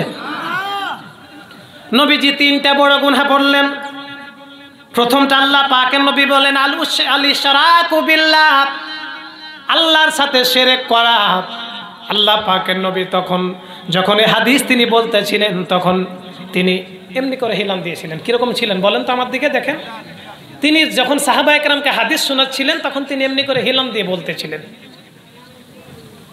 আল্লাহর সাথে শিরক করা মারাত্মক কবিরা গুনাহ, অথচ তিনি সেটাও হিলাম দিয়ে বলতেছিলেন। কি করে বলতেছিলেন? হিলাম দিয়ে বলতেছিলেন। সাহাবা একরাম এক নাম্বারটা শুনলেন। দুই নাম্বারটা আল্লাহ পাকের নবী যখন বললেন, তখনও তিনি হিলান দিয়ে বললেন, ওয়া উকুকুল ওয়ালিদাইন, পিতামাতার বিরুদ্ধে অবস্থান করা, পিতামাতাকে গালি দেওয়া, পিতামাতার অবাধ্য আচরণ করা। নবীজি এই দুইটা পর্যন্ত কবিরা গুনাহ তিনি তখনও বলতেছিলেন হিলান দিয়ে। মানে তিনি এ দুটা বলতেছেন, কিন্তু খুব একটা অতটা গুরুত্ব দিয়ে নয়, তিনি হিলান দিয়ে বক্তব্য দিচ্ছেন। আল্লাহ পাকের নবী যখন তিন নাম্বারটা বলতে যাবেন, কতটা গুরুত্ব দিলেন। এবার তিন নাম্বারটাকে রাসূল কতটা ভয়ঙ্কর ভাবে দেখলেন। হিলান দেওয়া অবস্থায় তিনি তিন নাম্বারটা আর বললেন না, স্থির হয়ে গেলেন সাহাবা একরামের সামনে, আর বললেন ওয়াকানা মুত্তাকিআন ফাজালাসা, হিলান থেকে তিনি স্থির হয়ে বসলেন। অত্যন্ত কঠোর হলেন। হিলান থেকে তিনি সোজা হয়ে সাহাবা একরামের দিকে দেখলেন। দেখে তিন নাম্বারটা বলতে যে আল্লাহ পাকের নবী বললেন, আলা ওয়া কাউলুজ জুর ওয়া শাহাদাতুজ জুর, আলা ওয়া কাউলুজ জুর ওয়া শাহাদাতুজ জুর, আলা ওয়া কাউলুজ জুর ওয়া শাহাদাতুজ জুর। রাবিআন আবি বাকরাতা রাদিয়াল্লাহু তাআলা আনহু বলেন, একবার নয়, দুই নয়, আল্লাহ পাকের নবী তিন নাম্বার কথাটাকে এতবার আলা ওয়া শাহাদাতুজ জুর, আলা ওয়া কাউলাজ জুর, এই কথাটাকে এতবার বলতে থাকলেন, এতবার বলতে থাকলেন। আমি চিন্তা করলাম, নবীজি যদি একটু স্থির হতেন আর না বলতেন, তাহলে হয়তো বা নবীজির জন্য ভালো হতো। দুইটাকে বলেছে হিলান দিয়ে, কিন্তু তিন নাম্বারটা তিনি শতবার বলেছেন, কিন্তু হিলান ছাড়াই স্ট্রং হয়ে মানুষের সামনে বক্তব্য দেওয়ার জন্য। সে তিন নাম্বারটা কি জানেন? সত্য সাক্ষী দেওয়া। সত্য কি দেওয়া বলেন? সত্য কি দেওয়া? সাক্ষী দেওয়া। এ সত্য সাক্ষী না দেওয়ার কারণে একজন মানুষের ফাঁসি হয়ে যেতে পারে, হয়নি? একজন মানুষ মিথ্যা সাক্ষী দেওয়ার কারণে 14 বছর জেলে থাকতে পারে, ঠিক কিনা বলেন? এগুলো মানুষের মৌলিক অধিকারে হরণ। এজন্য বিশ্বনবী পিতামাতার যে একটা অধিকার, শিরক যে মারাত্মক কবিরা গুনাহ, তারপরেও একজন মানুষের উপরে যাতে করে জুলুম না হয়, এজন্য তিনি সত্য সাক্ষী দেওয়ার জন্য যখন বক্তব্যটা দিলেন, তখন হিলান থেকে কি হয়ে গেলেন? কি হয়ে গেলেন বলেন? স্থির হয়ে গেলেন। আমার ভাইয়েরা, এগুলোর কত গুরুত্ব দিয়েছে, কতটা গুরুত্ব। আবার তার সাথে যারা ছিল, বিশ্বনবীর সাথে যারা ছিলেন, ওমরে ফারুক রাদিয়াল্লাহু তাআলা আনহু, আবু বকর রাদিয়াল্লাহু তাআলা আনহু, উসমান ইবনে আফফান রাদিয়াল্লাহু তাআলা আনহু, এরা রাসূলের হাতে গড়া সাহাবী। এদের ভিতরেও ন্যায় বিচারের ছাপ ছিল না? ছিল না বলেন? ছিল না? ছিল না বলেন? ন্যায় বিচারের ছাপ উমরের ভিতরে ছিল না? ছিল না? কিরকম ন্যায় বিচার? একটা লোকের নাম ছিল জিবিল্লাহ। লোকটার নাম কি ছিল বলেন তো? জিবিল্লাহ। এ ছিল গাসসানের শাসনকর্তা, সে একজন সরকার। তো এই জিবিল্লাহ দুই একটা বর্ণনা এসেছে। এই জিবিল্লা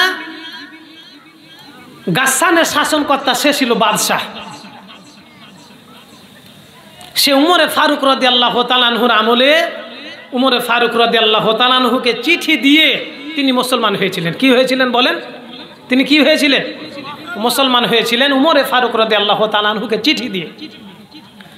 মুসলমান হওয়ার পরে তিনি চিঠি লিখলেন উমরে ফারুক রাদিয়াল্লাহু তাআলা আনহুর কাছে যে আমি মক্কায় আসবো, মদিনায় আসবো, আপনি আমাকে অনুমতি দিন।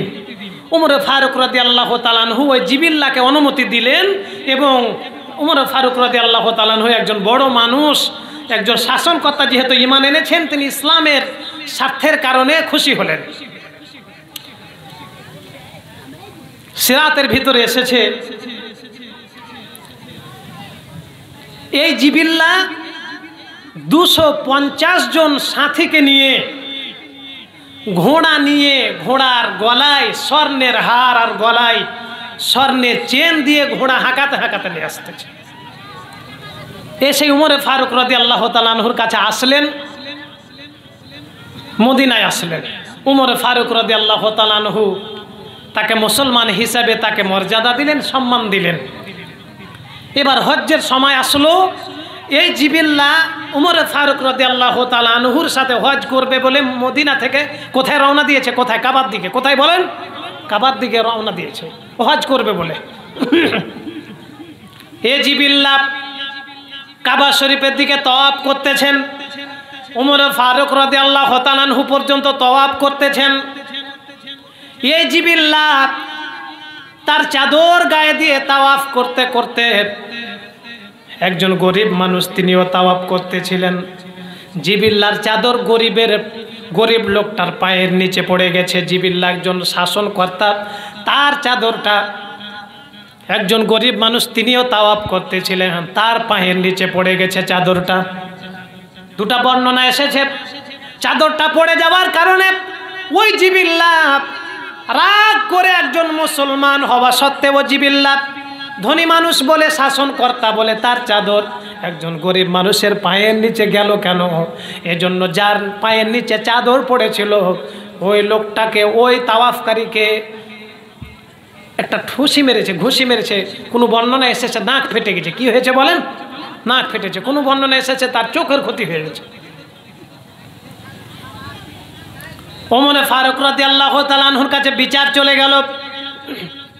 তওয়াফ করতে লেগে কত মানুষের পায়ে লাথি লাগে, কারো চাদর কারো পায়ের তলে পড়তে পারে, কিন্তু জিবিল্লার চাদর একজন গরিব মানুষের পায়ে পড়ার কারণে জিবিল্লা ঘুষি দিয়ে একজন মানুষের নাক ফাটিয়ে দিয়েছে। অথচ জিবিল্লা একজন কি বলেন? জিবিল্লা একজন কি? শাসনকর্তা। সে গাসসানের শাসনকর্তা। ওমরে ফারুক রাদিয়াল্লাহু তাআলা আনহু গরিবকে ডাক দিলেন।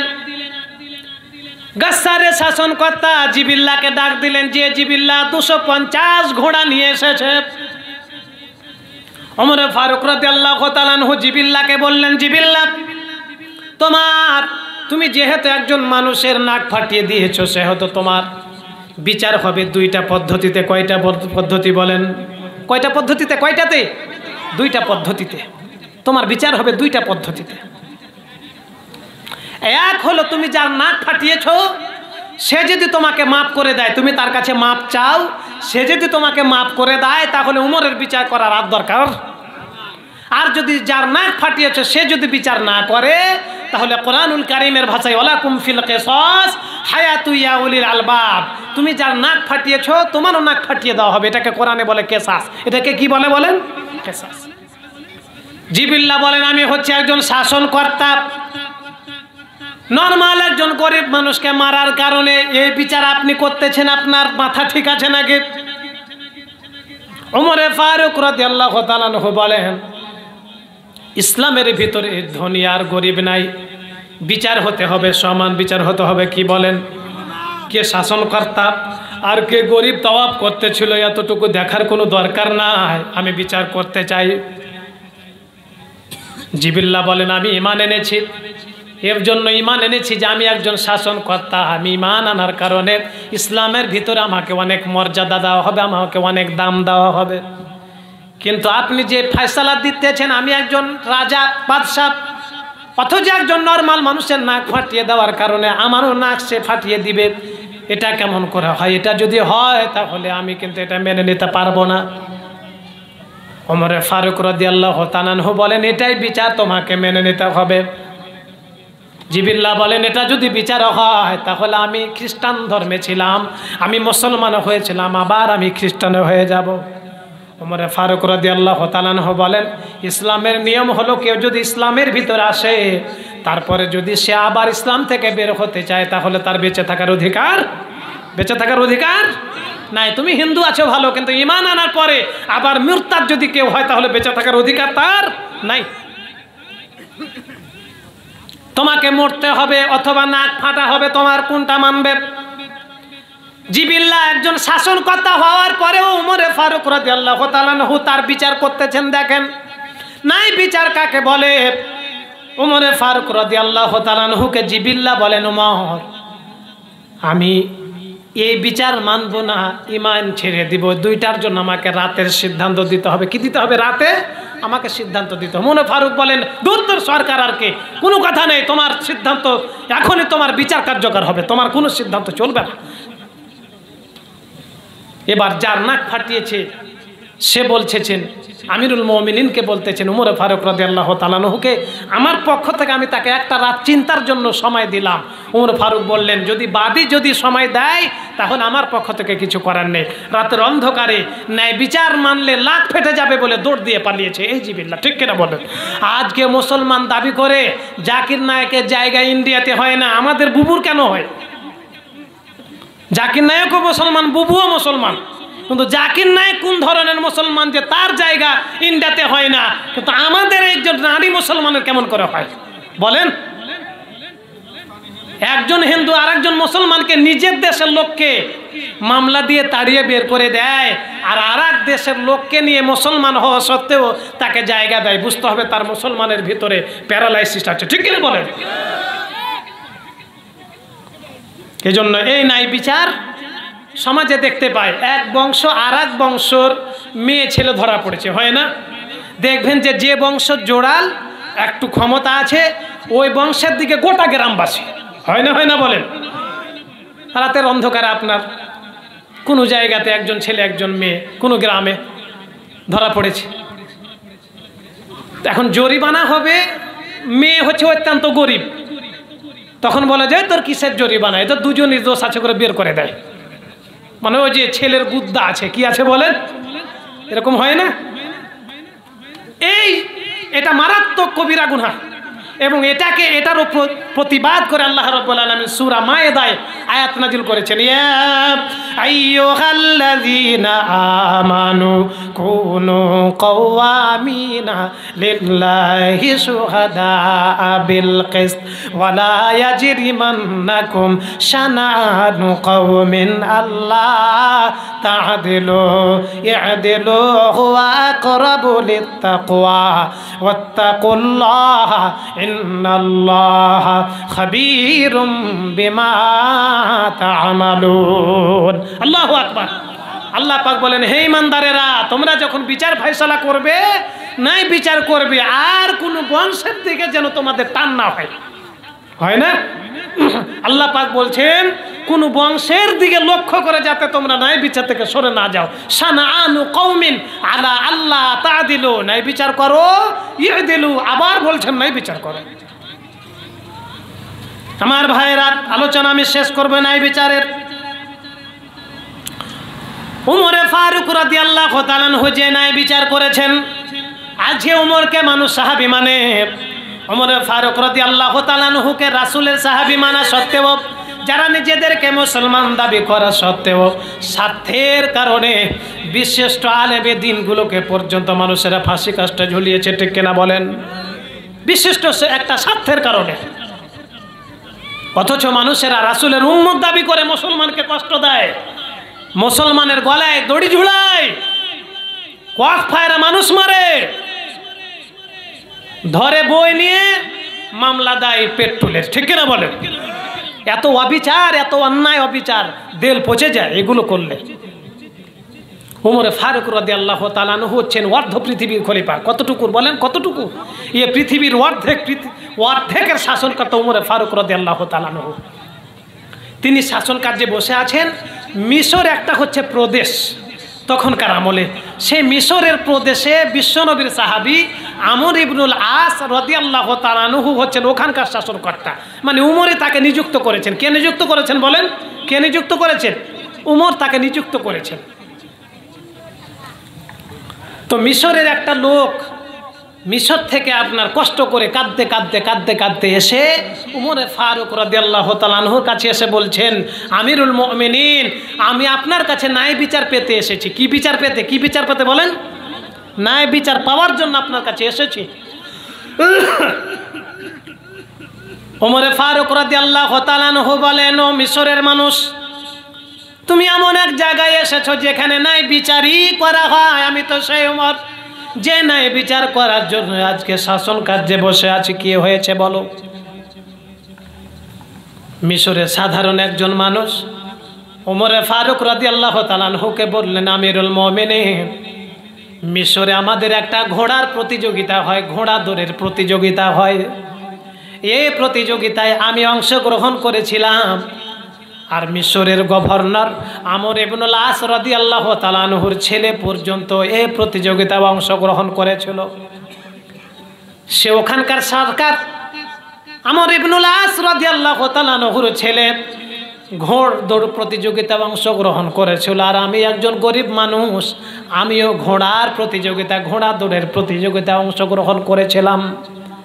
কিন্তু আমি গরিব হলে কি হবে, আমার ঘোড়াটা অত্যন্ত দৌড়াতে পারে বলে মিশরের শাসনকর্তার ছেলে আমার ঘোড়াকে দৌড়ে না পেরে সে আমার পিছনে পড়ে গেছে। আমি হয়ে গেছি প্রথম স্থান অর্জন করেছি।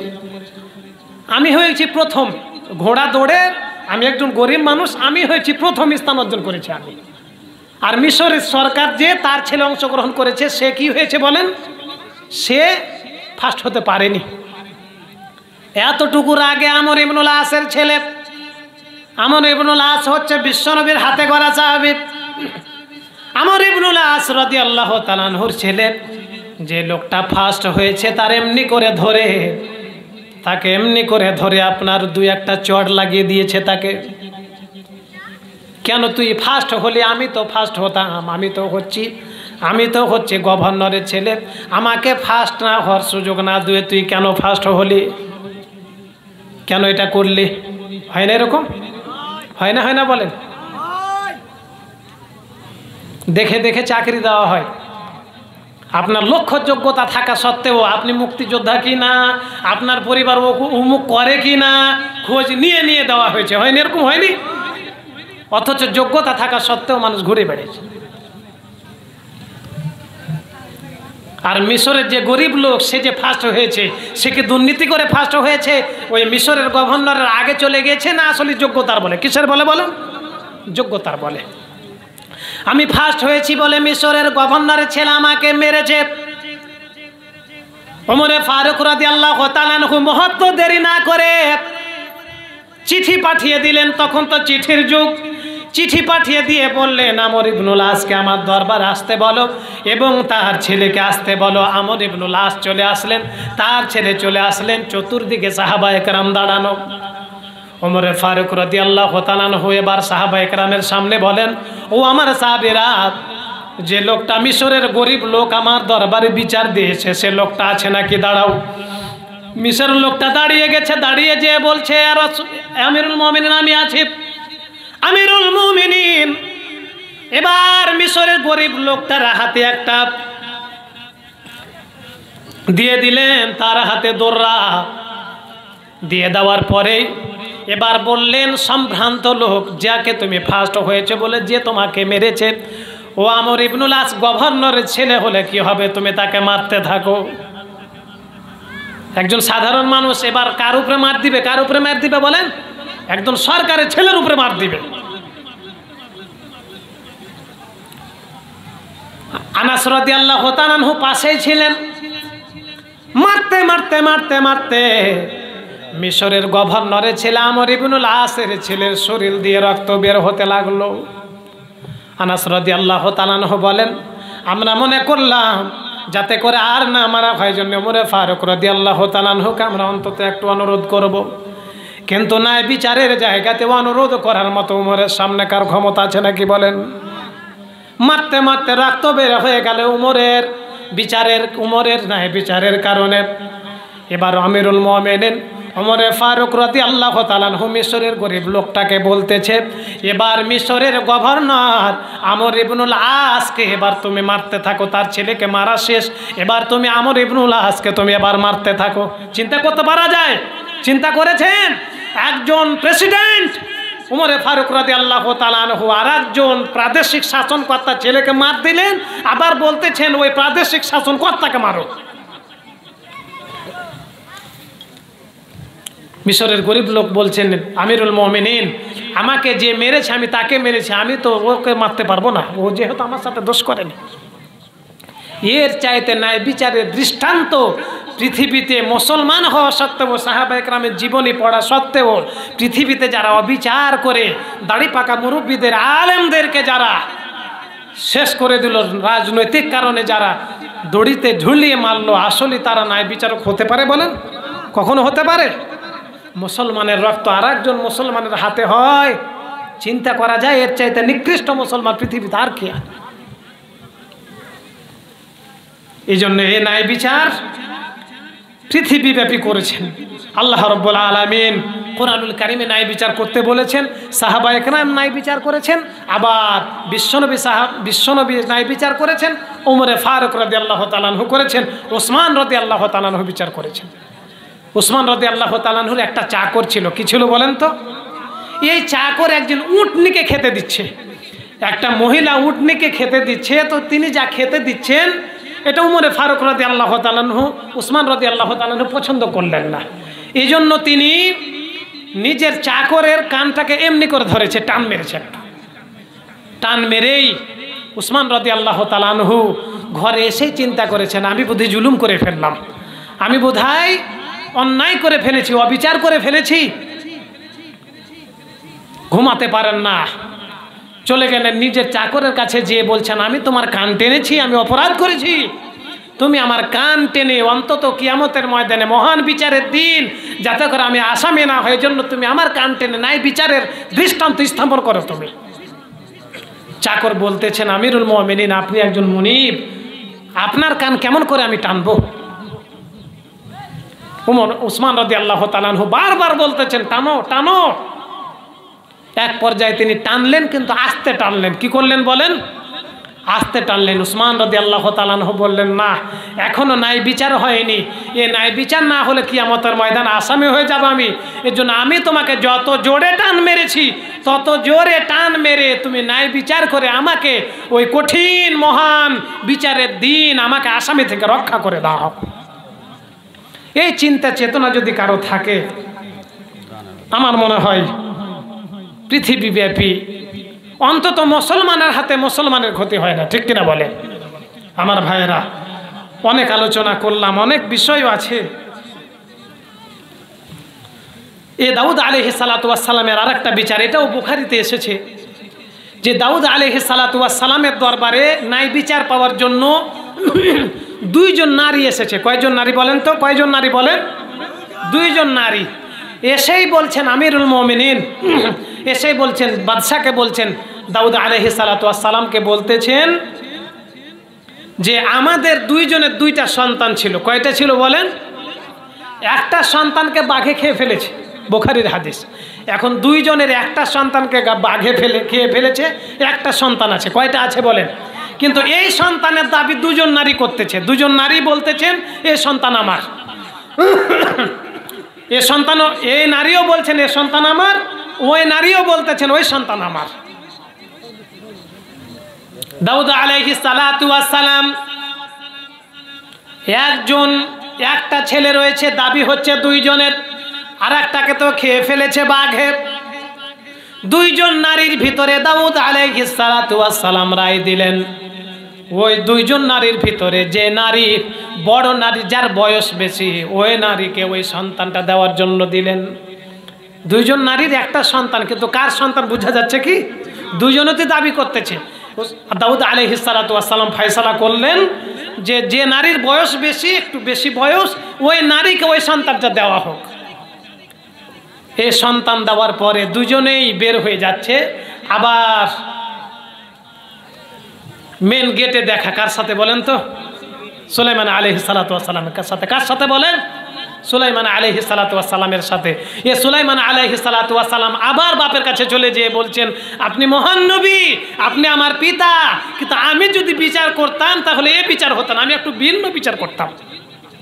সন্তান একটা কিন্তু দাবি দুইজনের, কিন্তু আপনি যে বিচার করেছেন এই বিচার, আর আমি যদি বিচার করতাম তাহলে আমার বিচারটা কিছুটা নাই বিচার হতো, আর আমি বিচারটা করতাম ভিন্ন একটা বিচার করতাম। সুলাইমান আলাইহিস সালাতু ওয়াস সালাম যে বিচার করবেন সে বিচারের কথা শেষ করে আপনাদের সামনে বলবো। অত্যন্ত আমার প্রকৃত বড় ভাই, আমার বলে অত্যন্ত কলিজার টুকরা, আমাকে আপনি বলে, হুজুর বলে ফোন করে, অত্যন্ত শরম লাগে। আর উনি তো আমাদের মুরব্বী, আমরা একসাথে কত প্রোগ্রামও করছি। আল্লাহ পাক আমাদের সবাইকে ইসলামের জন্য কবুল করুন, সকলে বলে আল্লাহুম্মা আমিন। এই পৃথিবীতে নবীরা বাদশাহ ছিলেন, বিশ্বনবী প্রেসিডেন্ট ছিলেন, ওমর ফারুক রাদিয়াল্লাহু তাআলা আনহু অর্ধ পৃথিবীর খলিফা ছিলেন, আবু বকর রাদিয়াল্লাহু তাআলা আনহু খলিফা ছিলেন, উসমান রাদিয়াল্লাহু তাআলা আনহু খলিফা ছিলেন। একটা রাষ্ট্রে ইসলামকে পূর্ণাঙ্গভাবে কোরআনে বিধান প্রতিষ্ঠিত করার জন্য ইমানদার সরকার ছাড়া কোরআন বাস্তবায়ন হয় না। এজন্য আমরা ইসলামের যে রাজনীতি আছে এটা বিশ্বাস করি, আর যারা মনে করে যে না কোরআনে রাজনীতি নাই তারা সেটাকে বিশ্বাস করে না, ঠিক কিনা বলেন? এজন্য আমি সুলাইমানের সে বিচার, তিনি কি বিচারের রায় দিলেন, তিনি যে বাপের কাছে যে এই বিচারের রায় দিলেন, আমি এটার শেষ টানবো। কিন্তু আপনাদের কাছে একটু অনুরোধ, এই বিশাল প্যান্ডেল, বিশাল মাহফিল, উঠে যাবেন না, শেষ মোনাজাত করে যাবেন। একটা মসজিদ আছে, ঈদগাহ আছে, খরচ আছে, মাইক আছে, আপনাদের কাছে অনুরোধ একটু সবাই প্রাণ খুলে মন খুলে একটু অত্যন্ত মেহেরবানি করে দানের হাতটা লম্বা করেন। তো দাউদ আলাইহিস সালাতু ওয়াস সালামের সামনে কে চলে গেছে? তার সন্তানের নাম কি বলেন? সুলাইমান। সে নবী ছিল না? তিনি বললেন, আব্বু আমি যদি বিচার করি আমি একটু ভিন্ন বিচার করতে পারি, আমি বিচারটাকে ভিন্ন করতে পারি। সে বিচারটা কি? সুলাইমান আলাইহিস সালাতু ওয়াস সালাম বললেন, ছেলেটাকে কেটে দাও, কেটে অর্ধেক করে দাও। বুখারীর হাদিস। কি করে দাও বলেন? অর্ধেক কেটে দাও। অর্ধেক করার কথা শুনে দাউদ আলাইহিস সালাতু ওয়াস সালামের বিচারের সামনে যে ছোট নারী যাকে সন্তান দেওয়া হয়নি, বড় নারীকে সন্তান দেওয়া হয়েছিল, ওই নারী কোনো কথা বলেন না। ছোট নারীটা ছেলেটাকে কেটে দেওয়ার কথা শুনে ছোট বয়সের নারী মহিলার চোখ দিয়ে পানি বের হতে লেগেছে, বুখারীর হাদিস। আর বলতেছেন বিচারকেরা, সুলাইমান আলাইহিস সালাতু ওয়াস সালামের সামনে বলতেছেন, সন্তান আমার দরকার নাই, এ সন্তান আমার না, এ সন্তান বড় নারীর, এ সন্তান আমার না, ওই নারীকে সন্তানটা দিয়ে দাও, তবু ওই সন্তানকে কেটে ভাগ করার কোনো দরকার নাই। আপনারা বিচার করুন তো, ছেলেটা আসলে কার? দেখি কতটুকু বুঝেছেন। কার বলেন? একজন নারী কেটে দেওয়াতে ভাগে রাজি, কিন্তু আর একজন নারী বলতেছেন আমি না পাই, কিন্তু অন্তত সন্তানটা জীবিত থাকুক, সে নারীরই কলিজার টুকরা, ঠিক কিনা বলেন?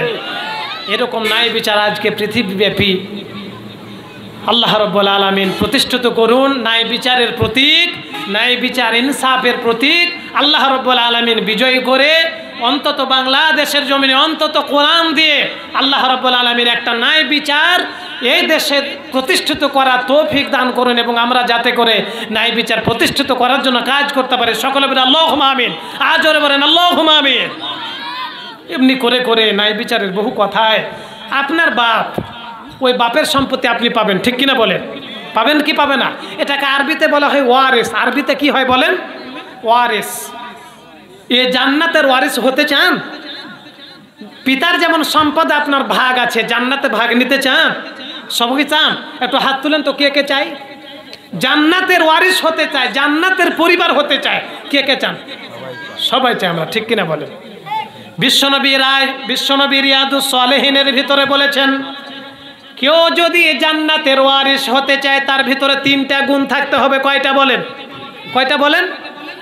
আল্লাহ পাকের নবী বলেন, কেউ যদি জান্নাতের ওয়ারিস হতে চায় তাহলে তার গুণ হলো আহলুল জান্নাতে সালাসাতুন যু সুলতানিম মুকসিদিম মুওয়াফিকিন ওয়া রাজুলুর রাহিমুর রাফির রাকিকুল কলবি লিকুল্লি যী কুরবা যু ইয়ালিন আও কামা ক্বালা আলাইহিস সালাতু ওয়াস সালাম। আল্লাহু আকবার। নবীজি বলতেছেন কেউ যদি জান্নাতের ওয়ারিস হতে চায়, কেউ যদি জান্নাতের পরিবার হতে চায়, তাহলে তাকে এক নম্বরে বিচারক যদি সে হয়, তাকে ন্যায় বিচার করতে হবে। কি করতে হবে বলেন? ন্যায় বিচার যদি না করেন জান্নাতের ওয়ারিস হওয়া সম্ভব নয়। 2 নম্বর আল্লাহ পাকের নবী বলছেন ওয়া রাজুলুর রহিমুর রাকিকুল কলবি লিকুল্লি যী কুরবা। 2 নম্বর হচ্ছে ওই লোক, যে লোক আত্মীয় স্বজনের জন্য ব্যথিত হয়, যে লোক গরিবের জন্য দৌড়ায়। 3 নম্বর হচ্ছে যু ইয়ালিন, যার পরিবার রয়েছে, যার স্ত্রী রয়েছে, সন্তান রয়েছে, কিন্তু কষ্ট করে হলেও পরিস্থিতি নাই, কিন্তু ভিক্ষা না করে কষ্ট করে কোনো ব্যবসা করছে, অথচ সে একজন প্রতিবন্ধী হতে পারে। এই ভিক্ষা থেকে দূরে থাকা, এই 3 গুণ যাদের ভিতরে থাকবে, আল্লাহ পাকের নবী বলছেন এরা হচ্ছে জান্নাতের ওয়ারিস। এরা কিসের ওয়ারিস বলেন? কিসের ওয়ারিস? জান্নাতের ওয়ারিস। আল্লাহ রাব্বুল আলামিন আমাদেরকে কবুল করুন। আল্লাহ রাব্বুল আলামিন আমাদেরকে ন্যায় বিচার করা তৌফিক দান করুন। সকলে বলি আল্লাহুম্মা আমিন। কয়েকবার আস্তাগফিরুল্লাহ পড়ি। আস্তাগফিরুল্লাহাল্লাযী লা ইলাহা ইল্লা হুয়া। জাবেদ ভাই 400 টাকা 500 করে দিতেন। ওই 100 টাকা নগদ। আচ্ছা, আল্লাহ পাক জাবেদ ভাই, আমার জাবেদ ভাই, আচ্ছা আল্লাহ পাক তারকে অত্যন্ত পরীক্ষার ভিতরে থাকেন উনি। আমি আল্লাহ পাক তার জীবনের গুনাহ মাফ করুন। জোরে বলেন আমিন। আল্লাহ পাক তাকে দুনিয়াতে যে বঞ্চিত করেছেন, আল্লাহ যেন তাকে আখিরাতে আরো সুন্দর পরিবার দেয়। সকলে বলেন আমিন। আল্লাহ পাক তার দানকে কবুল করুন। আমার জাবির ভাই 2টা সন্তান আছেন, আল্লাহ পাক তাদেরকে আলেম হিসাবে কবুল করুন। তার পরিবার ইসলামের জন্য অলরেডি কবুল হয়ে আছেন। এই ইসলামের পরিবারটাকে আল্লাহ যেন আরো সুন্দর ইসলামী পরিবার হিসাবে কবুল করেন। জোরে বলেন আমিন। সামিরউদ্দিন 1000 টাকা। সামিরউদ্দিন 1000 টাকা, আল্লাহ পাক তার দানকে কবুল করেন। সকলে বলে আল্লাহুম্মা আমিন। কয়েকবার আস্তাগফিরুল্লাহ পড়ি। আস্তাগফিরুল্লাহাল্লাযী লা ইলাহা ইল্লা হুয়াল হাইয়ুল কাইয়্যুম ওয়া আতুবু ইলাইহি। আস্তাগফিরুল্লাহাল্লাযী লা ইলাহা ইল্লা হুয়াল হাইয়ুল কাইয়্যুম ওয়া আতুবু ইলাইহি। আস্তাগফিরুল্লাহাল্লাযী লা ইলাহা ইল্লা হুয়াল হাইয়ুল কাইয়্যুম ওয়া আতুবু ইলাইহি। যুগে যুগে কালে কালে যারা মুসলমান, প্রকৃত মুসলমান, তারাই ন্যায় বিচার করেছেন। ঠিক কিনা বলেন? তারাই ন্যায় বিচার করেছেন। ন্যায় বিচার যদি না করেন, আর একটা মানুষের উপর জুলুম হয় যদি ন্যায় বিচার না করেন। আর জুলুম হয়ে যাওয়া এমন এক পাপ যে সে লোক যতক্ষণ পর্যন্ত মাপ না করবে ততক্ষণ পর্যন্ত আল্লাহ মাপ করবে কি? করবে না। এজন্য ন্যায় বিচারের কে এত গুরুত্ব আল্লাহ রাব্বুল আলামিন এবং বিশ্বনবী তার সাহাবায়ে কেরাম দিয়েছেন। আল্লাহ পাক সবাইকে ন্যায় বিচার করা তৌফিক দান করুন। সকলে বলে আল্লাহুম্মা আমিন। দুরূদ শরীফ পড়ি। আল্লাহুম্মা সাল্লি আলা মুহাম্মাদ ওয়া আলা আলি মুহাম্মাদ কামা সাল্লাইতা আলা ইব্রাহিম وعلى آل إبراهيم إنك حميد مجيد اللهم بارك على محمد وعلى آل محمد كما باركت على إبراهيم وعلى آل إبراهيم إنك حميد مجيد। মানুষ যখন ন্যায় বিচার করে তখন ইসলাম আগায়। কে আগায় বলেন তো?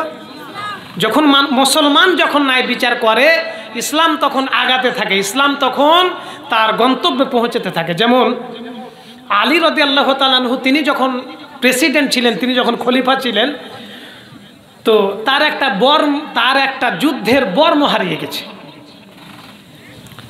তা হারিয়ে যাওয়ার কয়েকদিন পর তিনি দেখছেন যে ওই বর্মটা একজন ইহুদির হাতে আছে। কার হাতে বলেন তো? ওই ইহুদিকে ধরে নিয়ে যেয়ে আলী রাদিয়াল্লাহু তাআলা আনহু, তিনি যে বিচারক নিযুক্ত করেছেন, তিনি তো সরকার, তিনি তো বিচারক নিযুক্ত করবেন। তিনি যাকে বিচারক নিযুক্ত করেছেন তার কাছে যেয়ে বলছেন, এই ইহুদির কাছে আমার বর্ম পাওয়া গেছে, তুমি বিচার করে দাও। মানে আমিরুল মুমিনিন বিচার চাচ্ছেন একজন বিচারকের কাছে। তো আলী রাদিয়াল্লাহু তাআলা আনহুকে ওই বিচারক বলতেছেন, আপনি হচ্ছেন সরকার প্রধান, আমি হচ্ছে একজন বিচারক, কিন্তু আমি বিচারক হয়ে আপনাকে প্রশ্ন করতেছি, আপনার যে বর্মটা আপনার বলতেছেন, এই বর্ম আপনার, তার প্রমাণ আছে? চিন্তা করেছেন? এটা যে বর্ম আপনার, আপনি প্রেসিডেন্ট হন, কিন্তু আপনারই যে বর্ম ইহুদির হাতে আছে, কিন্তু এটা আপনার বর্ম, তার প্রমাণ আছে? আলী রাদিয়াল্লাহু তাআলা আনহু হাসতেছেন আর বলতেছেন, সে হচ্ছে ইহুদি আর আমি হচ্ছি একজন খলিফা, আর তুমি আমার কাছে প্রমাণ চাচ্ছ? বিচারক বলতেছেন, আমিও মুসলমান, আপনিও মুসলমান, কিন্তু ন্যায় বিচার রাসূল শিখিয়ে গেছে বলে আপনি যদি প্রমাণ না দিতে পারেন, প্রেসিডেন্ট হলে কি হবে? এই ইহুদির কাছ থেকে বর্ম কেড়ে নেওয়ার অধিকার আমার নাই, যতক্ষণ পর্যন্ত আপনি সাক্ষী হাজির না করতে পারবেন।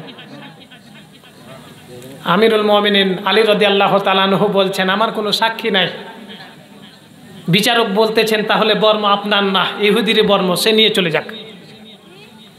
সিরাতের ভিতরে অত্যন্ত গ্রন্থের ভিতরগুলোতে এসেছে, লোকটা যখন হেঁটে যাচ্ছিলেন ইহুদি বর্মটা নিয়ে, হেঁটে যেতে যেয়ে সে আবার ঘুরলেন, ঘুরেই বললেন, এই বর্মটা আমার না, এই বর্মটা হচ্ছে আমিরুল মুমিনিনের বর্ম, ছাই মাখা এক উট, ওই উটের উপরে আপনি ছিলেন ওই দিন সিফিনের যুদ্ধে, এই বর্ম পড়ে গিয়েছিল, আমি আপনার পিছনে ছিলাম, আমি এটা পেয়েছি, কিন্তু আপনি প্রমাণ না দেওয়ার কারণে যে ন্যায় বিচার হচ্ছিল, মানে এই বর্ম যে আমার, এই বিচার অবশ্যই নবী রাসূলদের শিখিয়ে দাও, বিচার ছাড়ার কারণে। কাজে এই মুহূর্তে একজন শাসকের নিযুক্ত করা বিচারক মুসলমান হওয়া সত্ত্বেও ইহুদির পক্ষে রায় দেয়, নিঃসন্দেহে এটা হচ্ছে নবী রাসূলদের শেখানো পদ্ধতি। এই যদি পদ্ধতি হয়, মুহূর্ত দেরি করবো না, পড়ে নিলাম আশহাদু আল্লাহ ইলাহা ইল্লাল্লাহু ওয়া আশহাদু আন্না মুহাম্মাদান আবদুহু ওয়া রাসূলুহু, মুসলমান হয়ে গেলেন। ন্যায় বিচার হলে মুসলমান বাড়ে না কমে? বাড়ে না কমে? এই ন্যায় বিচার আজকে আমাদের ভিতরে নাই। মুসলমান হওয়া সত্ত্বেও মুসলমানের উপরে জুলুম নির্যাতন কতটা করেছি, কতটা করেছি। আপনার গ্রামের ইমাম, দাড়ি পাকা মুরব্বী, ভিন্ন হওয়ার কারণে পর্যন্ত বাড়িতে সত্যি ঘুমাতে দেননি। হয়নি? হয়নি বলেন? এত রাগ, এত ক্ষোভ, অত্যন্ত খারাপ দিক। আল্লাহ পাক ন্যায় বিচার করা তৌফিক দান করুন, সকলে বলে আল্লাহুম্মা আমিন। আগামীকালকে যে আল্লাহুম্মা আমিন। লা ইলাহা ইল্লাল্লাহু ওয়াহদাহু লা শারীকা লাহু লাহুল মুলকু ওয়া লাহুল হামদু ইউহয়ী ওয়া ইউমীতু ওয়া হুয়া আলা কুল্লি শাইইন কাদির। আল্লাহুম্মা লা মানি'a লিমা আতাইত ওয়া লা মু'তিয়া লিমা মানা'তা ওয়া লা ইয়ানফা'ু যাল জাদ্দি মিনকাল জাদ। রব্বুল আলামিন, গভীর রাতে তোমার দরবারে হাত উত্তোলন করেছি রব্বুল আলামিন। পাশে আমার দাড়ি পাকা মুরব্বী, তুমি হাদিসে কুদসিতে বলেছো, ইসলামের উপরে কোনো মানুষ যখন ইসলাম মানতে মানতে বড় হয়ে দাড়ি পাকে যায়, মুরব্বী হয়ে যায়, ওই দাড়ি পাকা মুরব্বী হাত তুলে যখন কাঁদে, তার হাতখানাকে ফিরিয়ে দিতে আমি আল্লাহর লজ্জা হয়ে যাই। রব্বুল আলামিন, চেয়ারে বসে আছে অনেক মুরব্বী, সামনে বসে আছে ছোট্ট ছোট্ট মাসুম বাচ্চার। রব্বুল আলামিন, দয়া করে মেহেরবানি করে গভীর রাতে আমরা যারা আমিন আমিন করতেছি, আমাদের জীবনের সব গুনাহ খাতাগুলো মাফ করে দাও। রব্বুল আলামিন, যে পথে চললে তুমি খুশি, তোমার রাসূল খুশি, এমন পথে পরিচালিত করো যে পথে চললে তুমি নারাজ, জাহান্নাম অনিবার্য হয়ে যায়, এমন পথ থেকে আমাদেরকে রক্ষা করো রব্বুল আলামিন। আমাদের আত্মীয় স্বজন, পাড়া প্রতিবেশী, বন্ধু বান্ধব, ওস্তাদ বর্গ, চাচা চাচি, নানা নানি, দাদা দাদি, খালা খালু, অনেকে চলে গেছে রব্বুল আলামিন।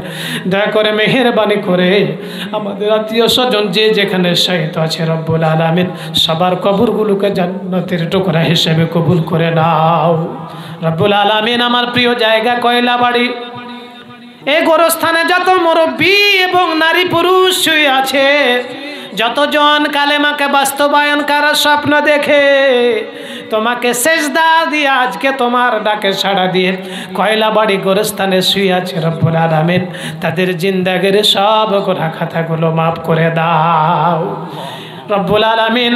কয়লাবাড়ি মসজিদে যত মুসল্লি তোমাকে সেজদা দিয়েছে, দিয়ে কবরে চলে গেছে রব্বুল আলামিন, একটা সেজদার বিনিময়ে হলেও তাদের জীবনের সব গুনাহ খাতাগুলো মাফ করে দাও রব্বুল আলামিন। পাপী গুনাহগার, পাপের এমন কোনো দরজা নাই দরজা দিয়ে আমরা দৌড় দেইনি রব্বুল আলামিন, কিন্তু তুমি তো রহমানুর রহিম, আমাদের পাপকে গোপন রেখেছো। রাসূলুল্লাহ, তুমি বলেছো কেউ যদি মাপ চায় আমি তার জীবনের গুনাহ খাতাগুলো মাফ করে দেই রব্বুল আলামিন।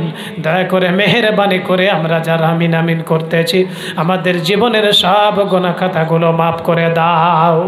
আমাদের সবাইকে 5 ওয়াক্ত নামাজি হিসাবে কবুল করে নাও। তুমি জানো ভালো করে দেশকে কারা ভালোবাসে, এদেশে কারা নামাজের জন্য কাজ করে, এদেশে কারা নামাজের হিসাব নাই, এদেশে কারা রোজার হিসাব নাই, এদেশে কারা কয়টা আয়াত পড়লো হিসাব নাই, এদেশে কারা কয়টা হাদিস পড়লো হিসাব নাই। তুমি ভালো করে জানো রব্বুল আলামিন এমন এক গোষ্ঠী আজ লাঞ্ছিত বঞ্চিত হয়ে রব্বুল আলামিন একটা সুযোগ তুমি দিয়েছো। দয়া করে মেহেরবানি করে সুযোগ আমাদেরকে কাজে লাগিয়ে রব্বুল আলামিন তোমার পক্ষের মানুষগুলোকে তুমি দেশের জন্য কবুল করো রব্বুল আলামিন। অন্তত যারা নারী পাচার করবে না, নারীর সাথে রাত কাটাবে না এমন মানুষকে আমাদের নেতা বানাও। যারা দেশের সম্পদ বাইরে পাচার করবে না এমন নেতা থেকে আমাদেরকে বাঁচাও রব্বুল আলামিন। দয়া করে মেহেরবানি করে আলেম ওলামা যারা রব্বুল আলামিন তোমারে রাষ্ট্রকে হাতে নেওয়ার জন্য দায়িত্ব গ্রহণ করে ছোটো ছোটো মানুষের দরবারে যায় রব্বুল আলামিন, এমন আলেমদের হাতে অন্তত একটা বারের জন্য দেশটাকে তুলে দাও রব্বুল আলামিন। দয়া করে মেহেরবানি করে বাংলাদেশটাকে সমৃদ্ধি সুখী সমৃদ্ধ রাষ্ট্র হিসাবে কবুল করো। চোর ডাকাত থেকে রক্ষা করো, দেশপ্রেমিকদেরকে কবুল করো রব্বুল আলামিন। আল্লাহুম্মা সাল্লি ওয়া সাল্লিম আলা নাবিয়িনা মুহাম্মাদিন সাল্লাল্লাহু আলাইহি ওয়া সাল্লাম। রব্বানা তাকাব্বাল মিন্না ইন্নাকা আনতাস সামিউল আলিম ওয়া তুব আলাইনা ইন্নাকা আনতাত তাওয়াবুর রহিম। সুবহানা রাব্বিকা রাব্বিল ইজ্জাতি আম্মা ইয়াসিফুন ওয়া সালামুন আলাল মুরসালিন ওয়ালহামদুলিল্লাহি রাব্বিল আলামিন।